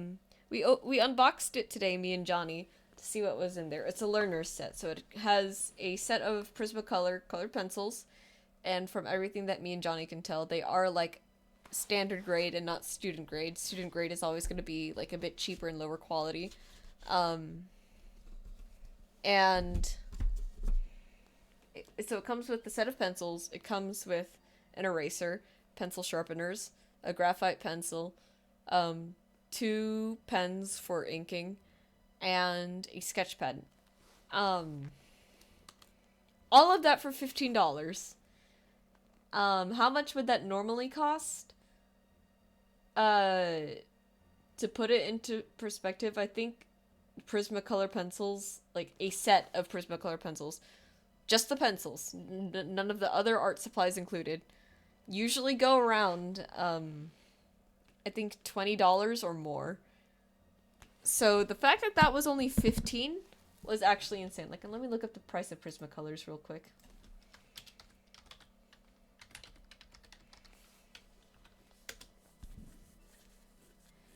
Like, let me go to the shopping tab. Yeah, like a set of Prismacolors can go for a lot. It's kind of crazy. Let me click on this Amazon store page real quick. Ooh, that's bright. That's okay. A 24 count of Prismacolor pencils is 48 or 24.80 on Amazon. So that is literally about $1 per pencil. The one and then the kit that I have, it's definitely not 24 pencils. I'd say maybe it's around 15. So yeah, it's still $1 per pencil, but that's still with all the other supplies included. So like the sharpener, the graphite pencil, the fine liners, the eraser, did I say the sharpener, and the sketch pad. And like a free online tutorial on how to use colored pencils too, or like getting started with them.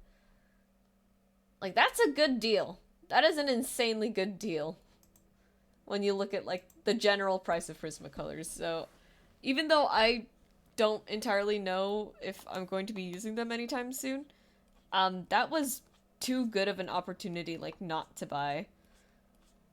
Like that is cheap. That was a steal. Honestly, it's kind of criminal that it was being sold that low, but you know what? I'm not complaining.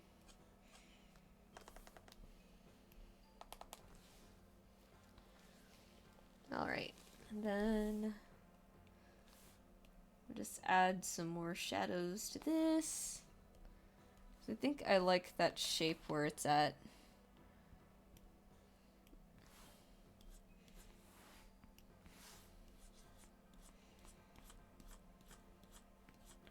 A nice dark shadow on there.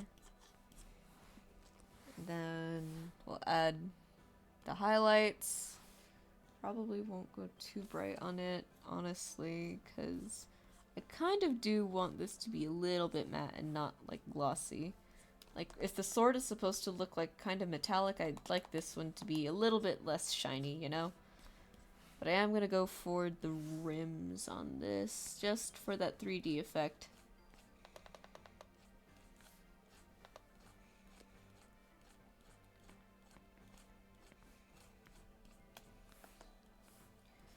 Oops. That's the blur.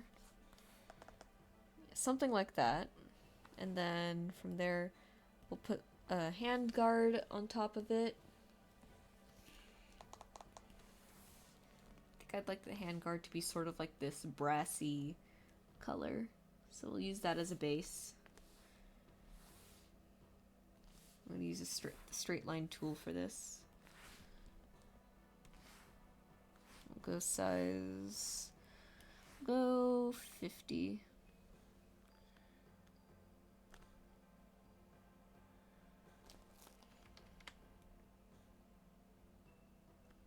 Something like that. And then we'll just shape it like as I feel like we need to shape it.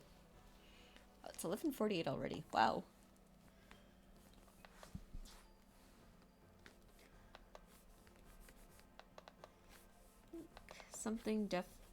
Definitely something like that, I think. I've never been good at symmetry. I have symmetry tools, I just don't use them for some reason. I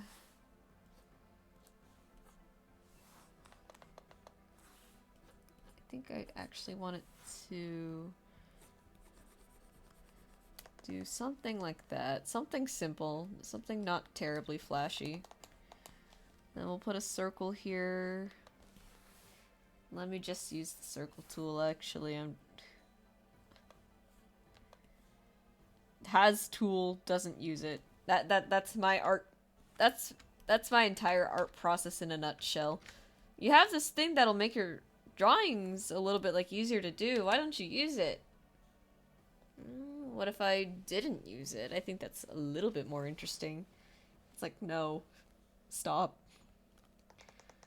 I do like the sword coming out of like the middle like that. But that being said, I think this needs to be moved a little bit and also made a smidge bigger, so I'm gonna turn this part off. There are all kinds of like silly like tricks that I know to Medibang. And it's great. I love it. And then turn these back on. Yeah, it's just a slight difference, but it looks good, I think. I'm liking how that looks, which means I'm going to take the sword blade now and just kind of... We're just gonna make this look more rounded out. Just so it fits the shape of everything a little bit nicer. It'll be a very like subtle change, but it's change nonetheless, and one that I will appreciate. Here we go.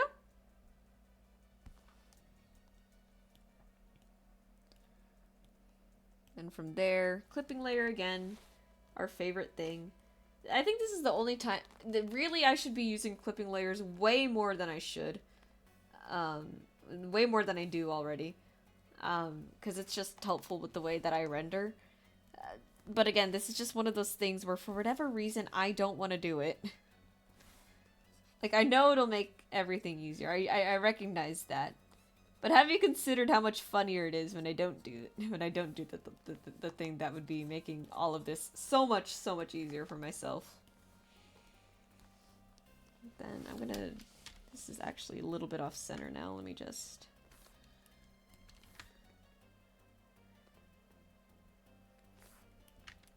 do that. Oops.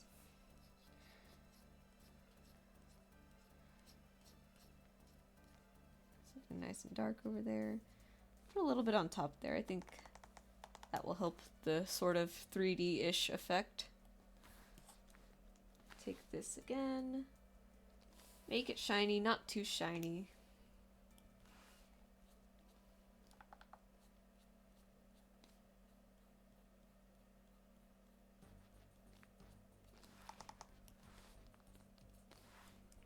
Maybe it will be pretty shiny. Hang on. Maybe I do want it to be really shiny.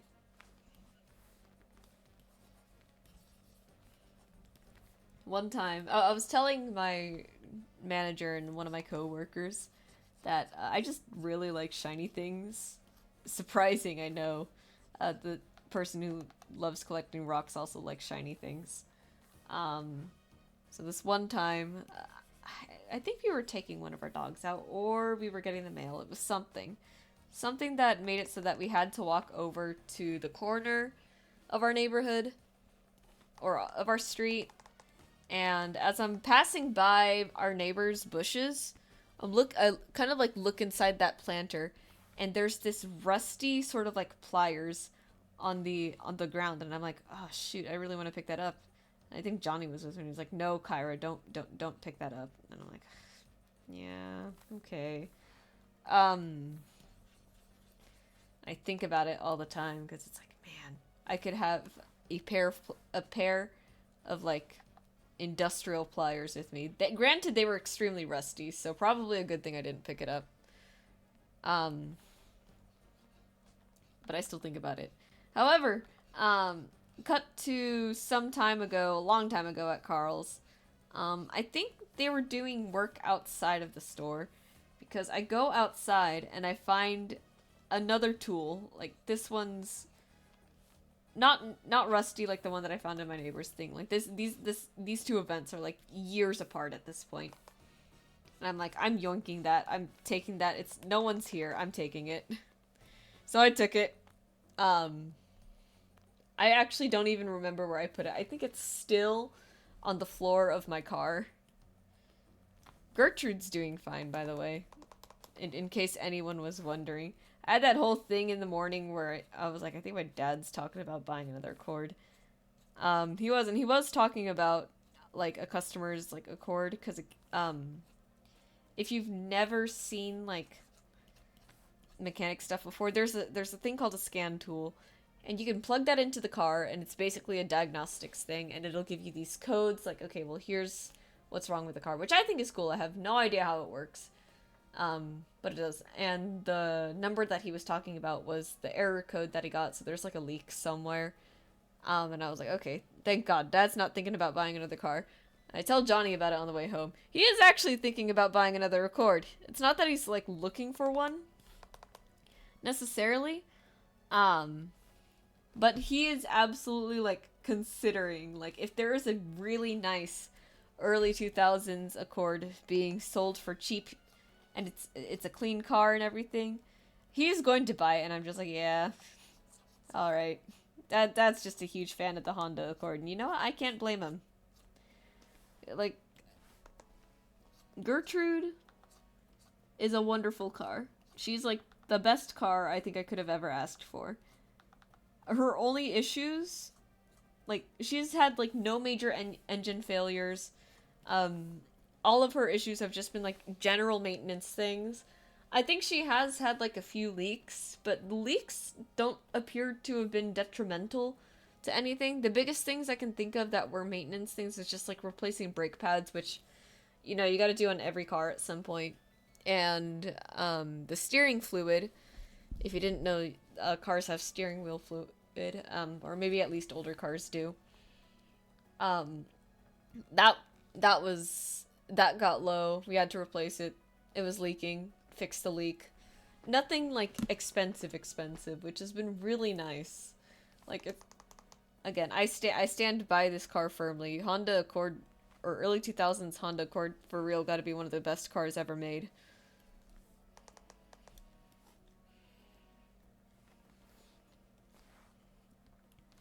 Like it's just a bit dark. I'm gonna if I put that to normal. There we go. That's the actual color that I want then. So do something like this just to brighten it up a little bit because it is a bit dark. I think that's a decent enough sword. I think that looks good. Maybe I do want the whole like handle thing a little bit bigger.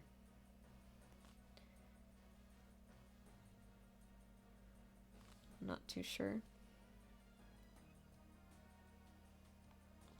Yeah, I think it should be a little bit bigger because the blade is really long because it's got to go through the dice. So I think it's only fair that this is also a bit large too, but that just means I got to readjust a few things, and that's okay. You know? Let's see. So let's open this up. Turn this off so I can move that more to the center.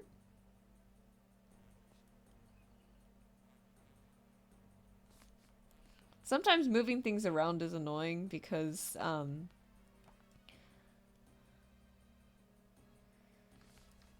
how do I put it?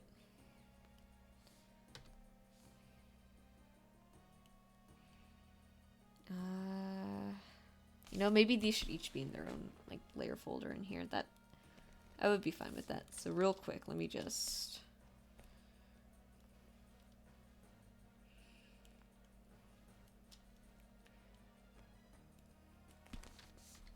this is what I need to do. So I can do that without accidentally grabbing something that I don't need to grab.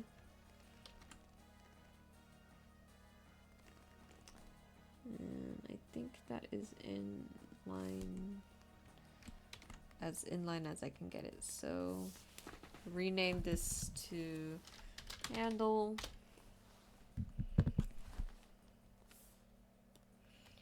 And we'll save the image because I just realized I haven't saved it yet. D10 sticker. Alrighty, and it's... Oh, welcome back, Biba. How are we doing? We're moving on to Paladin. I don't know if you were there when we decided on what color the Paladin dye should be. We decided like a sort of like golden yellow. Something that screams yellow. Something that screams divine justice. And, of course, the Paladin has to have a sword. Because otherwise I will just be doing a disservice to my entire, like, D&D career. I think... Do we want two swords crossing like that? Because what I can do now is I can just stick these two in here. Copy. Paste. And then flip. Do we like this? Do we like this, chat?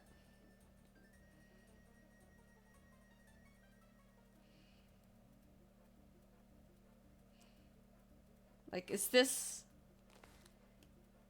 where it should go?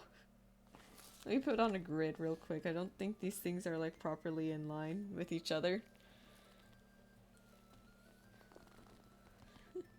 Can you maybe give them two separate glows at the tips to make them different kinds of smites? Oh, that's a smart idea, actually.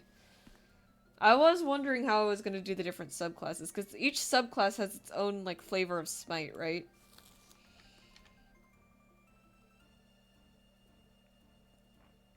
Yeah, you would hope mirroring them just involved, like, flipping them on the y-axis, and all would be well in the world.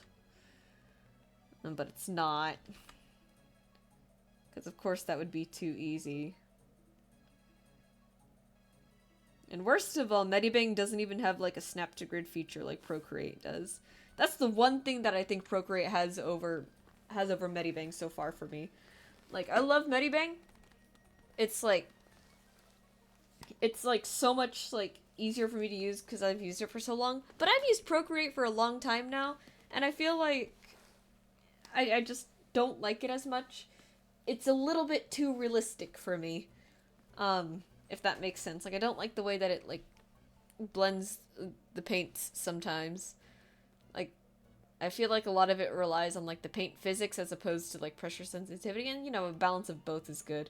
But it's still, like, mildly frustrating when I have, like, a very specific effect I intend to achieve. However, this stupid thing of, like, not snapping to the grid and having things like line up, it like Procreate is so goated for that. I wish Medibang had a feature like that. The Divine Light one and one that's a bit more spooky for like Conquest, Oathbreaker, etc. Ooh, yeah. Oh, you know, okay, hang on. We got to look at the subclasses real quick, right? Where is Paladin? Okay, so obviously we gotta go with. I'm trying to go with the player handbook ones because they're like, you know, the ones that I think most people are going to be using. So player handbook has Devotion, Vengeance, and well, I guess Dungeon Master's Guide isn't the player handbook, but I think Oathbreaker is just like a given 99% of the time. So I like Devotion, having like a holy light, and I like Oathbreaker. Oh, you know, maybe we don't actually. Maybe we do a different sword. Maybe we do a sword that's like black and corrupted and broken, and that's our Oathbreaker sword. How do we feel about that idea? I think that's the route. I think that's the play. Alright, goodbye, copied version of the sword. You will not be missed. I am going to make this a little bit bigger, though. I think it just needs to be a bit chunkier. And I don't actually know how I'm going to go about that, because it's diagonal.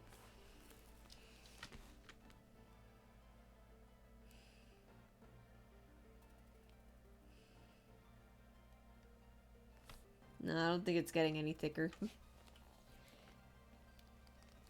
It's funny you were working on these tonight because I'm making a new PC for the campaign. Oh, that's fun!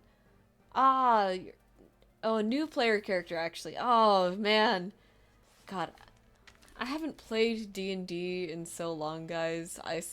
I am definitely becoming something of, like, a forever DM. So that's exciting that you get to make a new player character. So happy for you. We will fix this, lighthearted. We'll have to see. My schedule... While I complain about having not played D&D in a while, my schedule is kind of packed. And I do live in what I consider to be, one of the most inconvenient time zones in the history of history. Because what is it? Pacific Coast is late to everything, so my early is everyone's 3 a.m., right? Like, everyone on East Coast, it's 3 a.m. for them right now. And if they're not in East Coast, then at the very least, it's like 1 in the morning, which is like pretty late. And then it doesn't even get better for like places outside of the US time zones. Goes, what is it? My lovely viewers from Germany, I think you guys operate on like Europe time, so what is it, like 7 in the morning for you guys? That's like, ouch.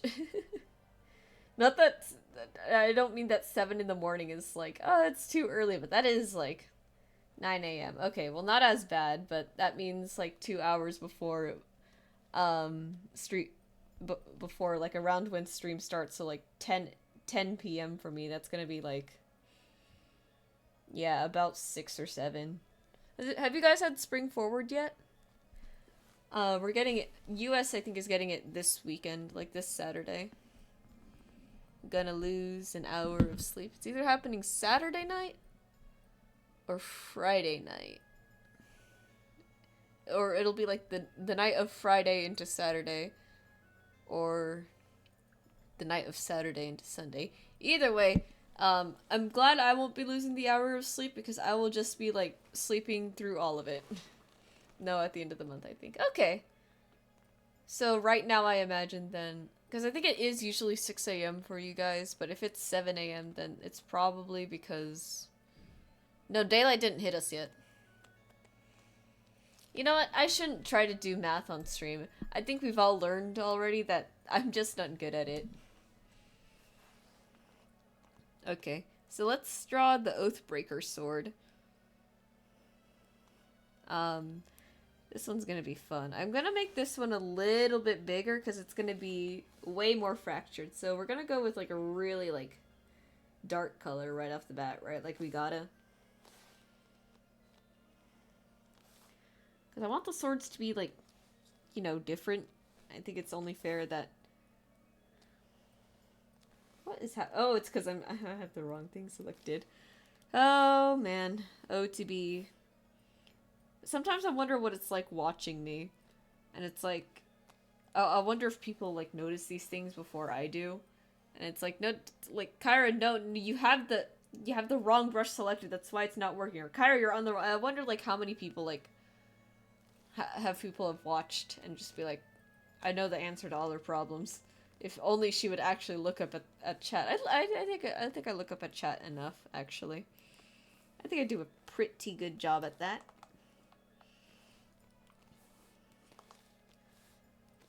Get our stabilizer back on.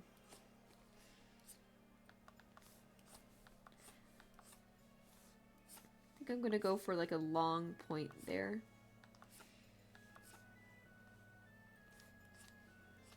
Something like that.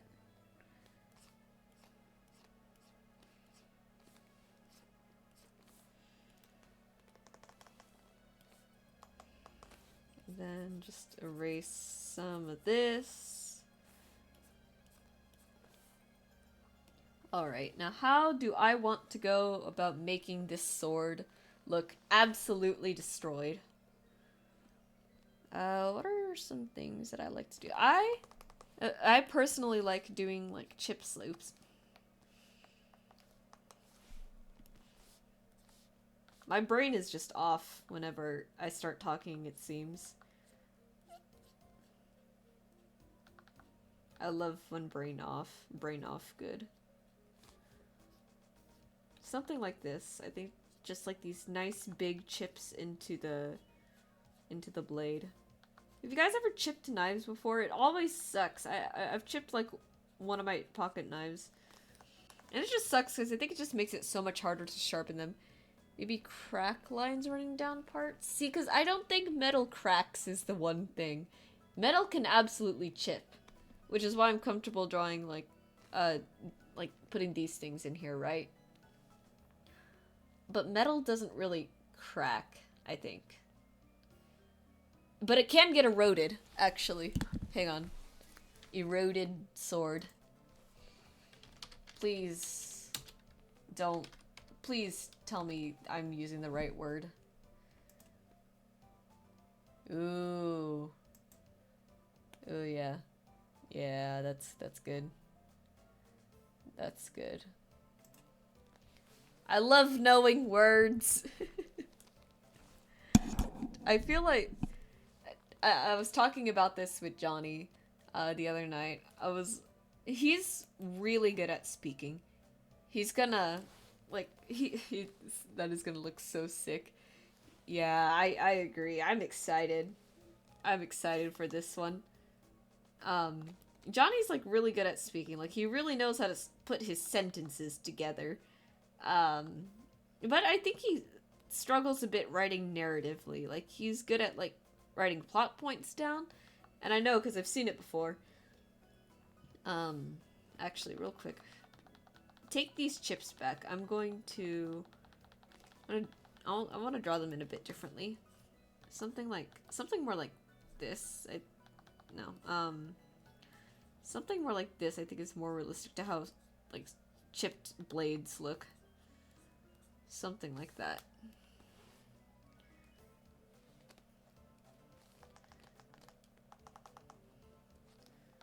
And whereas I struggle speaking a lot. I use a lot of filler words. I um I sound very awkward, I think. It's only like I just have like these moments of really good speech clarity. But I'm pretty decent at writing. Like I know how to set a scene very well.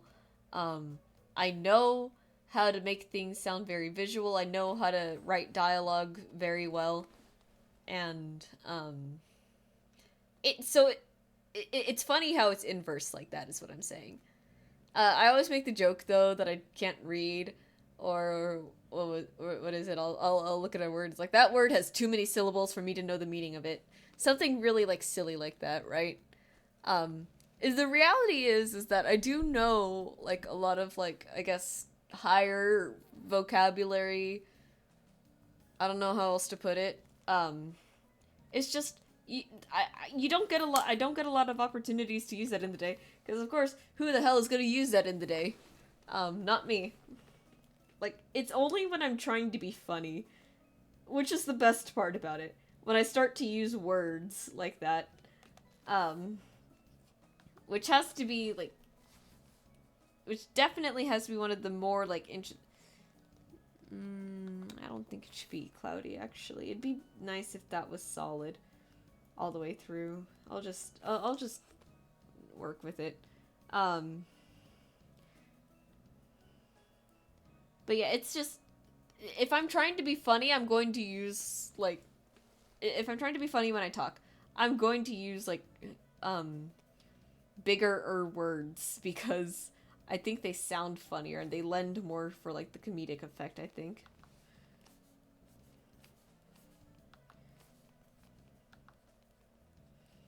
Something like this. Okay. I get you. Yeah, cuz like what's a funny word? Like turgid. Turgid I think is hilarious when you're using it in like a really casual setting. Um I think turgid is a really really funny one. Um let's see.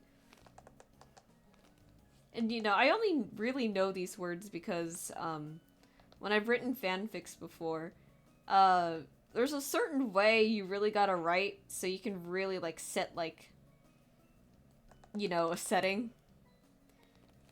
And it's even more than just the fanfics really. It's also just like the D&D one shots.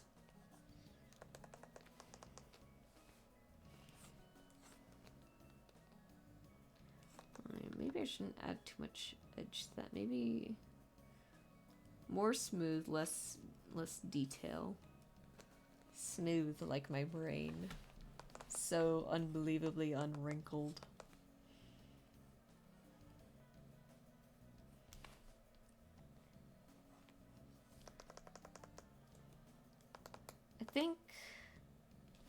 I'm gonna have to figure out how to do the texture on this one too. So what's gonna be more specifically interesting about it is making these erosions really look like erosions. One of my favorite jokes as a DM is getting deep in the narration, making it like hype and epic only to reveal I'm like describing something fully anticlimactic, like a bathroom or something. Oh my god, yeah. See, that's a funny gag. That's a funny gag. I remember, though, when me and my friends were doing that whole drinking game about, like, that really, really, like, awful book, that one guy wrote, one of the things that frustrated us to no end, cause describing something with, like, vivid, words and imagery and, like, just really making it sound, like, all grand and high and mighty is funny as a gag, right? It's a different thing when you're using it, like, actually narratively and you're describing these really, like, complex character designs or this, grandiose architecture and it adds nothing to the story or the character is dead in, like, the next paragraph. And he kept doing that over and over and over again. Like, the size of that book probably could have been cut by a solid 50% if you had just cut out all of the descriptions. Yeah, it's bad. It was so bad. Again, this was the book that my stalker wrote. And that I always come back to this because it's such a funny thing to make fun of because this guy sucks.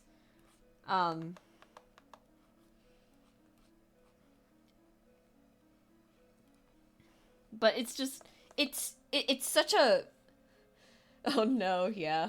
It's okay. He's left me alone for like a long time now. The only reason why I continue to poke fun at him is because I also make fun of the bad writing of a person who sucks. See, the only reason why I always come back to him and I always take every opportunity to take shots at him is because allegedly when in his senior year during the marching band rehearsal when they were all standing out in the block, allegedly there was a freshman in front of him whose bra strap was like hanging off of her shoulder, and you know, rather than do the normal thing of being like, hey, your thing fell off, he reached over and grabbed the bra strap to fix it.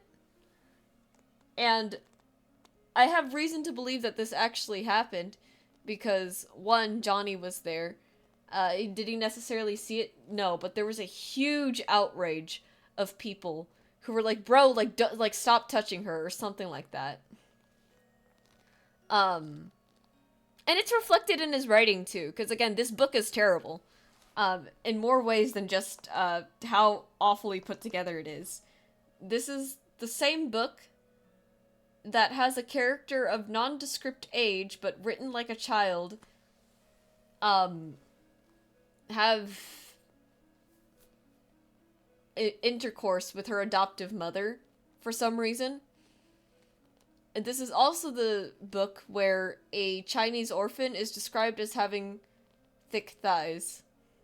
So do I necessarily think that he's a pedophile? But no.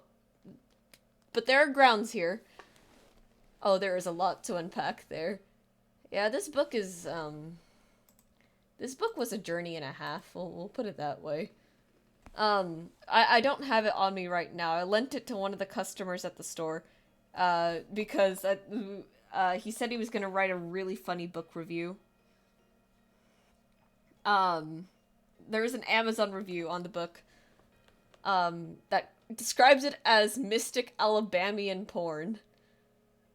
Which is just the most beautiful string of words I think I've ever seen. Honestly, the best review on there is the one that says this book is a must-read if you use Reddit. Because I agree, if you frequent Reddit, that book is like Reddit gold. You could probably get instant, like, karma, or whatever it is on Reddit that they updo with, just talking about this book. I would, thanks for the gold, kind stranger. novel. Yeah, no, exactly. It's I've talked about this book before. I feel like sometimes it makes people uncomfortable to talk about it, but it's such a funny it's such a funny thing that exists out there in the world. Because beyond being horribly written, he's decided to turn the real world into a fantasy world, which is definitely a choice, you know? Like that is the choice of the century. The book opens the book's prologue opens with him finding a scroll dated back to the same year of the Declaration of Independence. So what did Hamilton tell us again? 1776. That can only end so racist. Yeah, you're not wrong. At some point, this made-up empire in the middle of the Mediterranean Sea invades China and Scotland for some reason. I don't even know what to make of that. And they were successful, I think, because of course they were. Uh, Again, I'm just, this entire thing, those are certainly places. I just wanted, you know what astounds me about all of this? This is a person who existed. Like, I don't see the value of those two put together. I don't either. But we've already established that his world building sucks. My thing is that I can't believe that this was a guy who exists. Like, this was a guy who existed in my life. This was the guy who asked me out to prom, to which I said yes. Like, this guy is real. That's what I can't get over. Like, remember how I was talking about, like, alpha male stuff? And it's like, I can't believe, like, there are people who think like this. It's the same thing with this guy. Like, I can't believe this guy existed in my life. And I have to, this is, I'm sorry, but if anything more happened between us, because I ghosted him after I graduated because I'm a year older than him. If anything more had happened between us, I think this would genuinely be my villain origin story.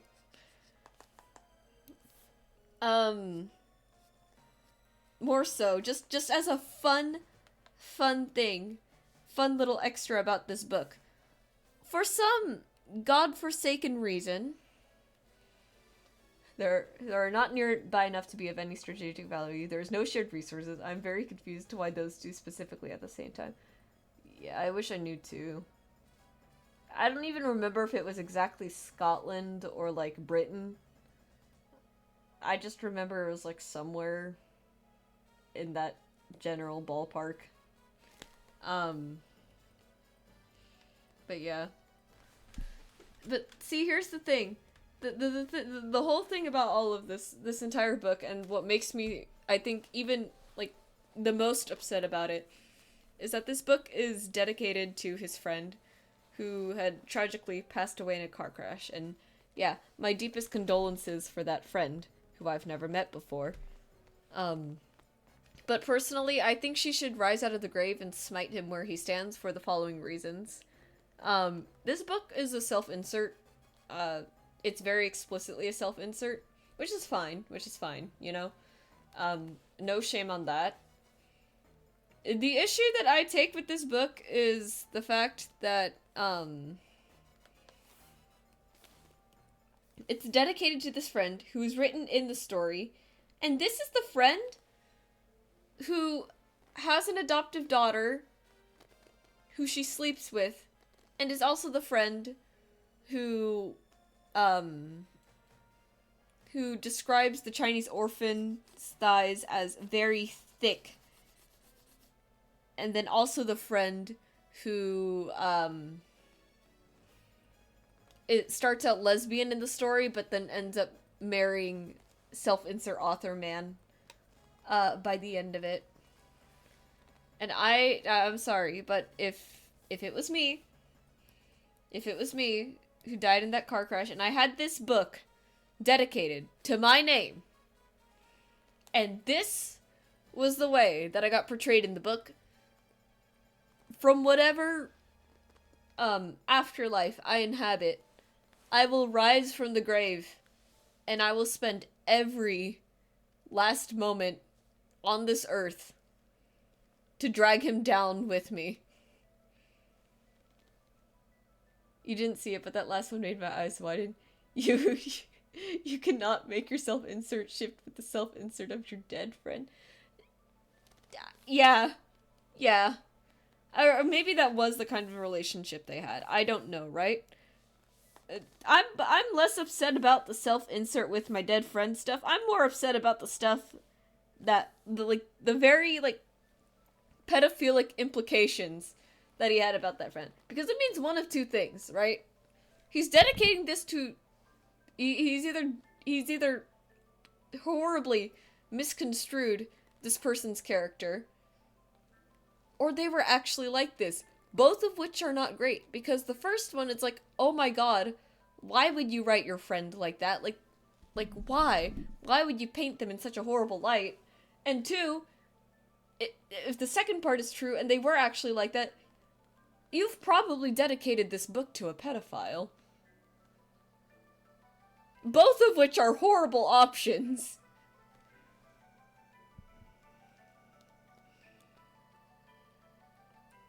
Like, I'm sorry, but... No, I'm not sorry. He deserves to just be smited where he stands. Yeah, I cannot say I enjoy either outcome there. I don't think anyone would. It's because I just want you to imagine for a moment. You die, and your college roommate writes you into his novel, in which you do some very, sus, and I mean sus in the most, deplorable way possible. I would be so upset. I would be clawing my way out of the grave, trying to, kill this guy. But yeah, I could go for hours about this book. If you guys really do want me to read it on stream, I'm willing to read snippets that are safe for work. Because yeah, A Christmas Carol, but you don't get to wake up. Ghost of Christmas Future dropped them in the grave. Yeah, basically. Oh my god. Again, this is a book that exists. This is a person that exists. Why do they exist? That's all I want to know. It's like, why were we subjected to this? Now, if there's any, blade here that shouldn't be shiny, it's this. It shouldn't be all that shiny, it's this one. So I'm not gonna do, the standard, kind of metal thing for that. But anyways, yeah, it's just, oh my god. If you guys want me to read the book on stream, I'd be happy to. Just, snippets of, the really, safer work stuff. Because there are scenes in there that it's like, why did you include this? What gets me is that, dog shit or not, novels take time. And at no point in that long, winding process did the writer look at their manuscript and ask some big questions. He's got such an... I want to say, he's got such, an overinflated ego about his book. I guess because he's technically a published author. Which, he's got me there. I'm definitely technically not a published author. But, it's just, oh my god, it's such a weird thing. Part of me feels like I have to be on some kind of FBI watch list just for owning, is it via Amazon? It is via Amazon again. I'm not gonna say the title of the book. I'm not gonna give the name of the author for the sake of online responsibility and everything. But if you so desperately want it, I'm willing to do it over DMs under oath that it doesn't get posted online because no, you don't have to do that. It just adds context to the whole technically published author. Yeah, it is. I am aware that on Amazon, I think just about anyone can publish anything, so it's not like a super like important um or monumental thing that he's done because I've seen the Christian Anti-Masker movie that got uploaded to the Amazon streaming service. Like, I've seen it. I know it doesn't take that much to publish something through Amazon, be it movie or book. It's not with a publisher getting marketed in bookstores. Yeah, no, definitely not in bookstores. But yeah, it is it is through Amazon, so it does like explain like how in the world it even like got into the world in the first place. Um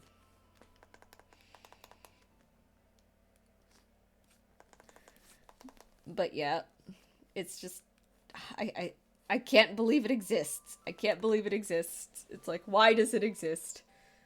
Like, what? Oh my god.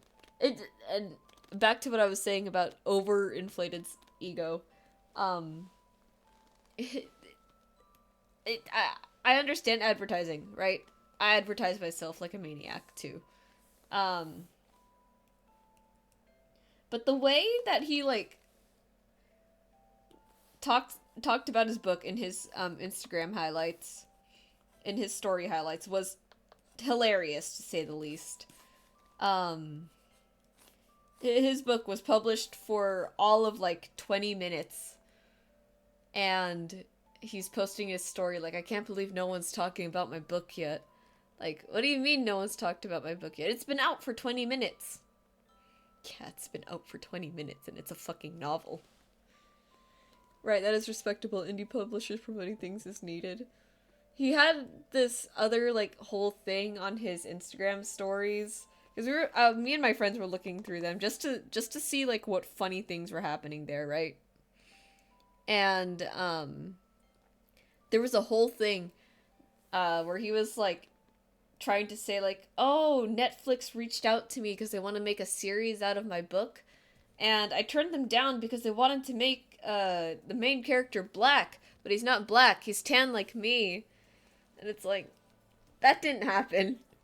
Of all the things that never happened. Uh, that never happened. And it was just like, just scrolling through all of that, it was just like, what is happening?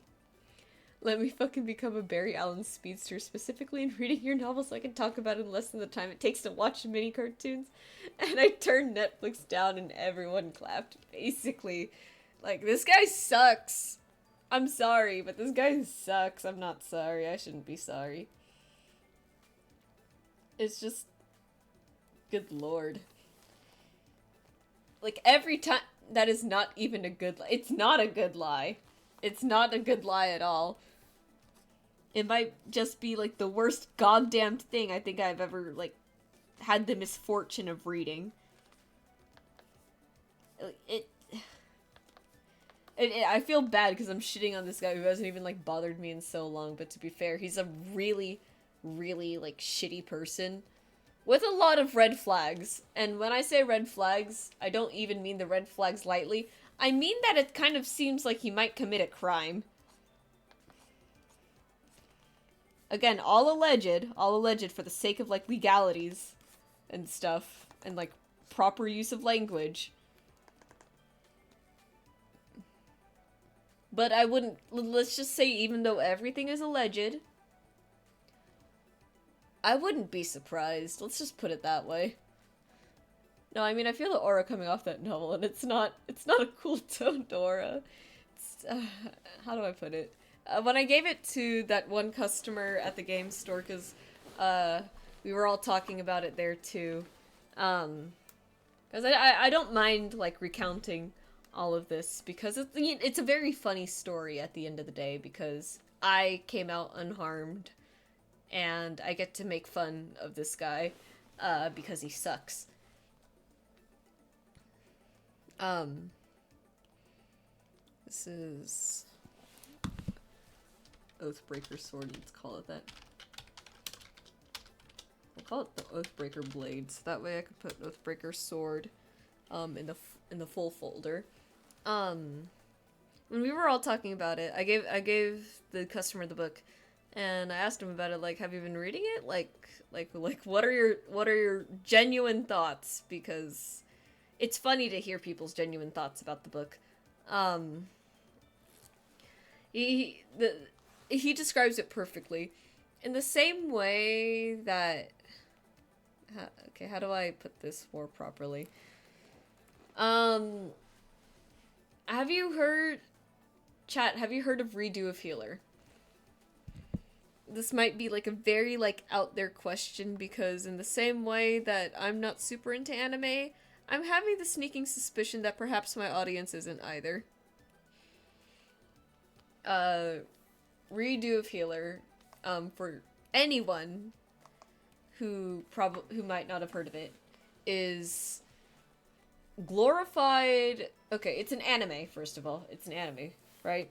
It's a fantasy anime, but it hits like all of these like slavery and torture porn tropes, right? Because at the end of the day, that's kind of all it is. It's glorified torture porn, but animated.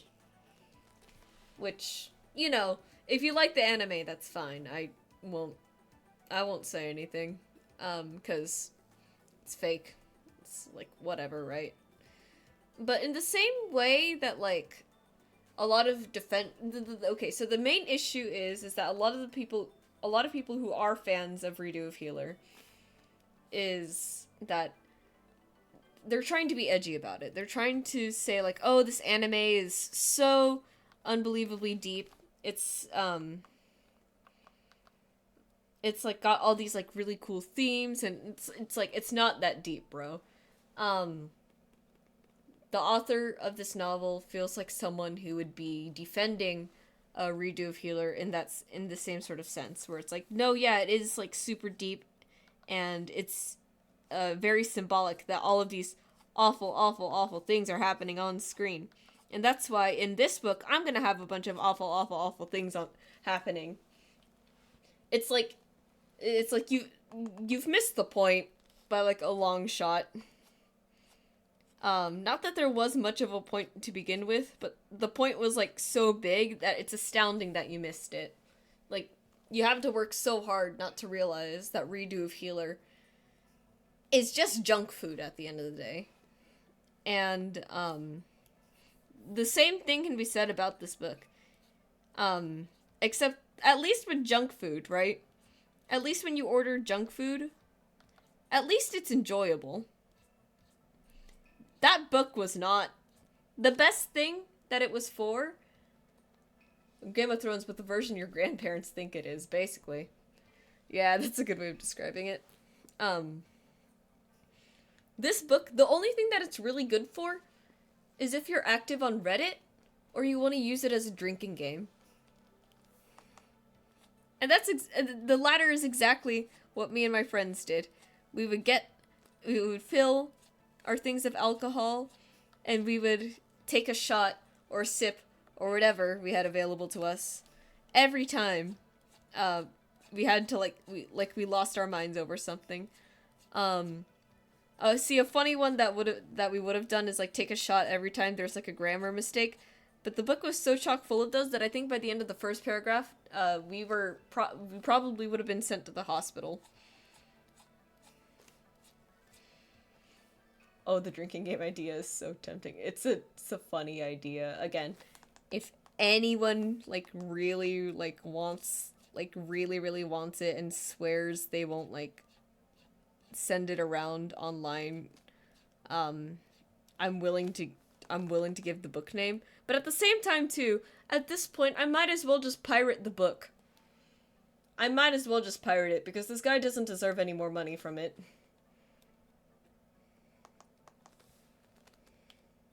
Like, I can't justify sending the store page for a number of reasons. One, I don't think the book deserves to be getting any more attention. Two, Uh, I just don't want to accidentally send like a hate wave of people towards him. Hey, maybe that is like Big W on his IG story. Ah, you just reminded me of like another thing that he had in his story highlights regarding his book. He was like, maybe my book. He had a thing where he's like, oh, well, maybe my book isn't really all that popular now, but maybe I could be kind of like an Edgar Allan Poe, where after I die, the book will become like super popular. The audacity. The audacity to compare himself to Edgar Allan Poe. Bestie, you could just write another book. Better alternative. He could just, like, never do this again. He should. I think he should give up. Like, genuinely. I just. No. I want him to give up too. Yeah. But it's just. Hear me out, though. This is the wildest hear me out of stream, I think. My whole thing. Imagine engaging in a hobby, putting in the hours to make a novel. Again, and then it doesn't pop off after a couple of days. And your genuine response is literally, guess I'll die. It's not even like, guess I'll die. My takeaway is that this guy is comparing himself to Edgar Allan Poe. Because he either is he's just delusional. Okay, that part's a given. He's comparing himself to Edgar Allan Poe because he thinks that his book, because he thinks his writing is on par with Edgar Allan Poe. Well, that is... You're well past delusional, I think. Like, I'm sorry. Even I don't sit here and think, oh, well, maybe, I might be a small artist today, but maybe, like, 50 years down the line when I'm 6 feet under, maybe I'll be, like, a really, like, well-known... I don't think that. That's insane! I'd like to think that, yeah, I think I'll be known one day, but I don't think I'll be, like, world-renowned artist Pigeon Cur. That's ridiculous. Unless I try really hard, but... I don't... trying hard is a lot of work, as it turns out. Like, I think it's a fine goal to work towards. The issue is that you are comparing yourself to one of the greatest literative minds in history. Like...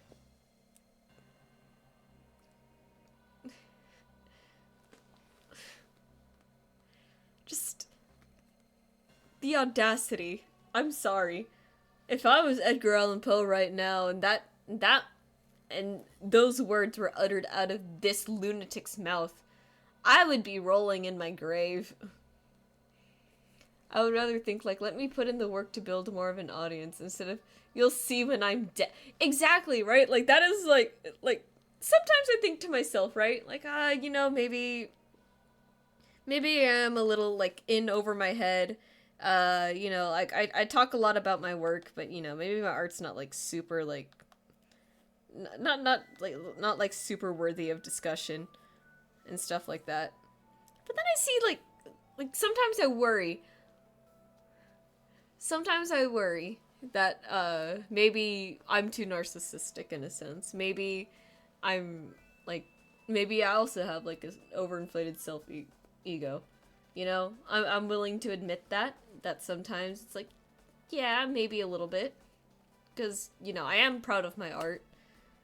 But I think I, at the very least, have grounds to be proud of my art with, and at least I don't compare myself to, let me think, Picasso, or what's another, like, really popular artist's name? I don't compare myself to like the greats because I know where I stand at the end of the day. Edgar Allan Poe and the roommate handshaking to do a combo move. They should. They should. Every single like person that he has like slandered regarding this book should come out of their grave. Or just come out in general and kill him. In Minecraft. Before I continue, let me state this real quick. I'm not looking for this person to get killed in real life, I promise. Okay, now that that's out of the way. Yeah, they should absolutely, like, wombo combo him, because that is... This guy's insane. Because like I said, it's fine to think highly of your work, right? Like, if he wants to be proud of his work, okay, sure. Sure. I won't rain on that parade, right? Because I make stupid fantasy art, that's like loosely inspired off of an anime art style, except, very, I need to stop, like, speaking ill about my art, but I'm gonna speak ill of my art for the sake of this, analogy that I'm putting together here. I make bootleg anime art of fantasy D&D characters. My style is littered with same-face syndrome, and honestly, my rendering could be better. My rendering could stand to be, loads better. But I'm still proud of it, and I'm willing to admit, like, my mistakes, and I'm willing to, you know, not compare myself to, huge, literary or artistic figures in history. You will catch me, you will catch me dead on the ground before I even, like, consider myself to be on the level of, like, super, super well-known artists. Right? This guy writes one book. I'm pretty sure it's all a first draft, too. And it's like, yeah, I could be Edgar Allan Poe in the next 50 years.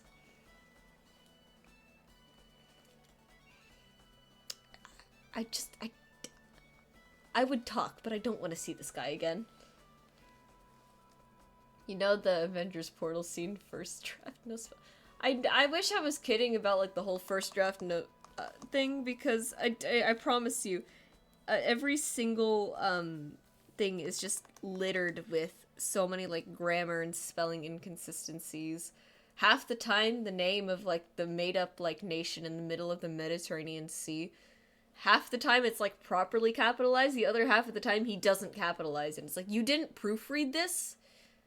Like, or, like, did you proofread this at all? Because I guarantee you, one, like, read through that entire thing, and I think, like, 75% of the mistakes could have absolutely been fixed. So it's like, what the hell? What happened here?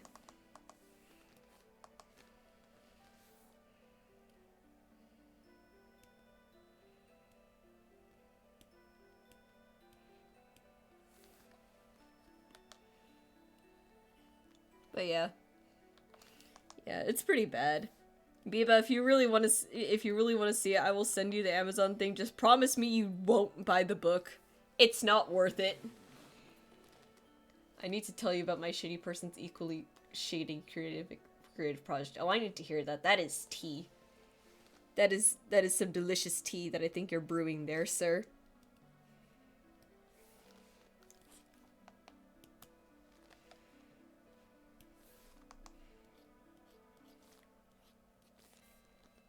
I'm gonna make this, like, pommel more like a cap, I think.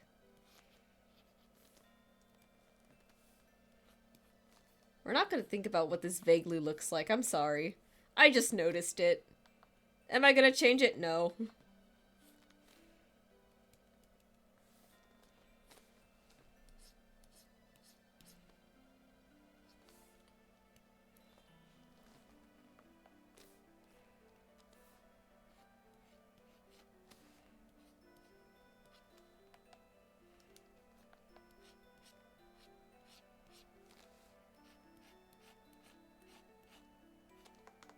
I want that to be more like a cap shape. I will not spend any money. Okay, I'll send it to you after stream. So what if I told you this person wrote a tabletop RPG rule set designed for one campaign only, inspired by... What? Inspired by Avatar: The Last Airbender, and he didn't watch a single goddamn episode.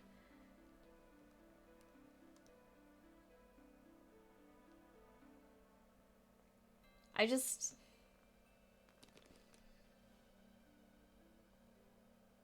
How do you even, like, piece that together in your head? You know the Halo Amazon series where the directors were like, oh yeah, we didn't actually play any of the games. We didn't do any research into the games before, like, doing any of this. We just decided to do it. That's exactly what that felt like right there. You, you the ambition would almost be admirable had it not been for the fact that it is just incredibly stupid.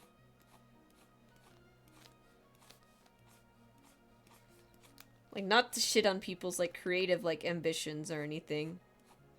But if it was really an ambition, perhaps he would have done, like, you know, a little bit of research. He hid this fact to the grave. Which I think is wise, since most of the people who wanted to play were fans of the show in the first place. Good lord.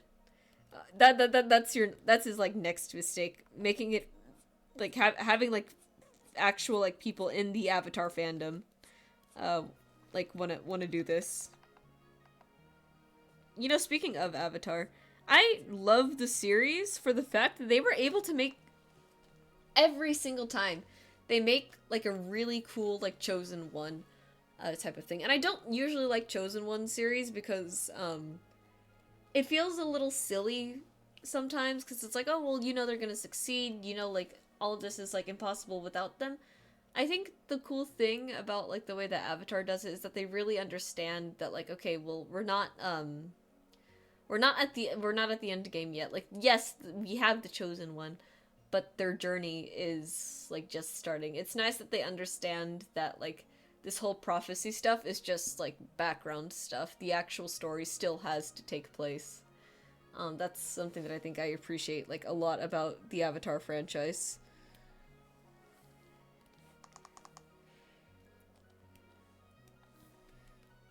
Anyways.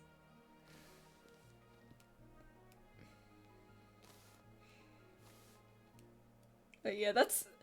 And even with the Chosen One, there's, like, no way they succeed without their crew. Exactly. That's what I like. That's the other thing that I like about Atla, especially. It was a little bit weaker in Korra. But you know what? It's fine. Korra, I think, I still very much enjoyed Korra, and I will die on... I will die on that hill. Korra was really good. But, yeah, that's still wild of, like, that person to just be like, let me not do any kind of, like, research into the show. It's like, okay, there's wind, and then there's fire, and there's water, and then there's earth. Okay, that's, like... Okay, genuinely, I think this. If he didn't base it off of Avatar, that could have worked. Like, that, honestly, is not the worst, like, magic system, right? It's a very, I think, common thing to do for magic systems. Like the 4-element kind of thing. The issue is that this is based off of Avatar, and there was no research done there. If you wanted to make something up, that's fine. But to say that it is Avatar, now that's where the problem starts to arise. Just like he took a look at Atla and decided that that was the thing to focus on. Was like he took a look at Atla and decided that the thing to focus on was child soldiers. No. Oh my god, that is awful. I want to know how this campaign went. Like, did it actually, like, how many people called him out? Like, how bad was it? when people were starting to realize this guy didn't watch any of the series.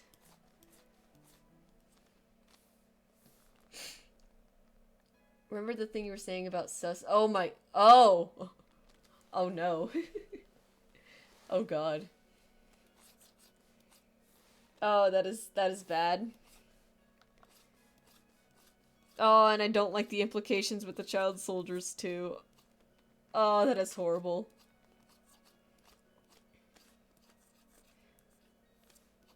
Not to sound like... I don't mean this to sound like a dictator, because this is technically not how justice is handled. But I really, really wish that we could get people arrested based off of, like, stuff that they include to choose. Like this kind of stuff. Thinking of how to phrase... It's so hard to phrase online, right? Like, dear God. I wish it was really easy to get people in trouble based off of, like, stuff like this, because it's like, if you're writing about stuff like this, and then, like, it's low-key, like, fantasizing over stuff like this, I think that's a red flag, and you should at least be put on a watch list. But yeah, I don't blame you for trying to figure out how to phrase it, because I was struggling too.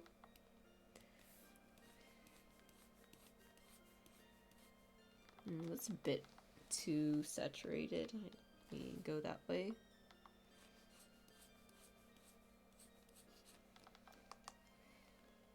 This is genuinely one of the things I could yap about for hours because the level of bad reaches comedy. No, I get it. That's exactly why I love talking about the book, because even though, again, this guy hasn't bothered me in years,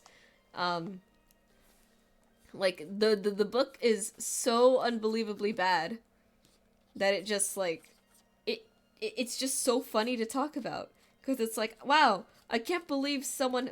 You know what? Let me pull up my favorite fucking Amazon review, besides the Reddit one.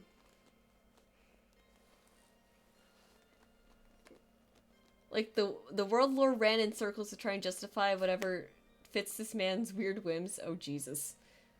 Read, every boss fight had a random gimmick that had nothing to do with the Atla magic system. Again, I think it would have been... See, something like that would probably be fine if it just wasn't Atla to begin with, you know?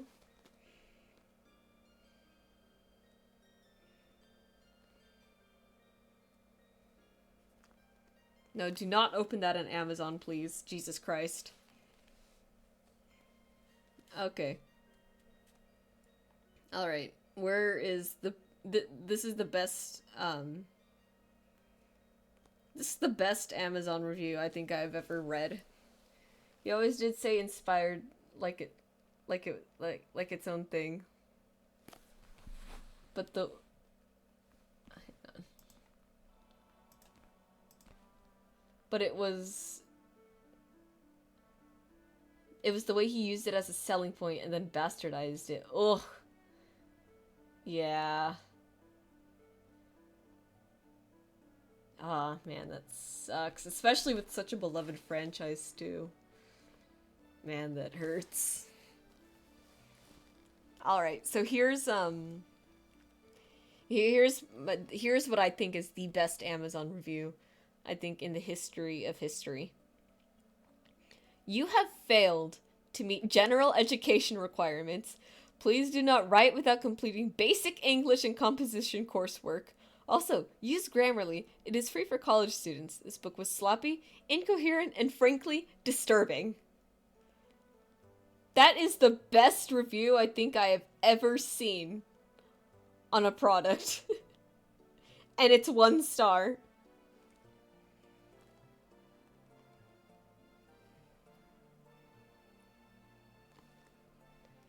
It's so... Again, I'll send you the link when stream's over. You can read the sample, and if you want the book, I'll figure out how to pirate it. Don't worry. I got lucky because the game I was in died in like 3 sessions, so I didn't see the degradation in full. Another person who was actually my friend tried to run it, and that's how I learned how disastrous. Oof. Yeah. 3 sessions is like...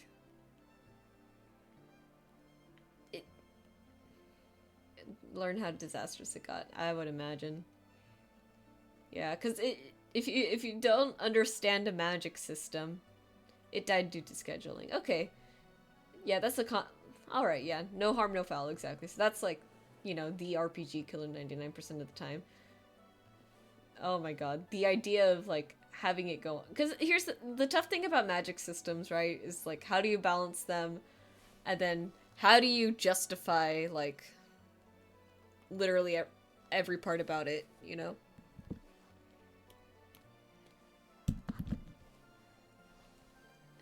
I've tried doing magic systems before. It's tough.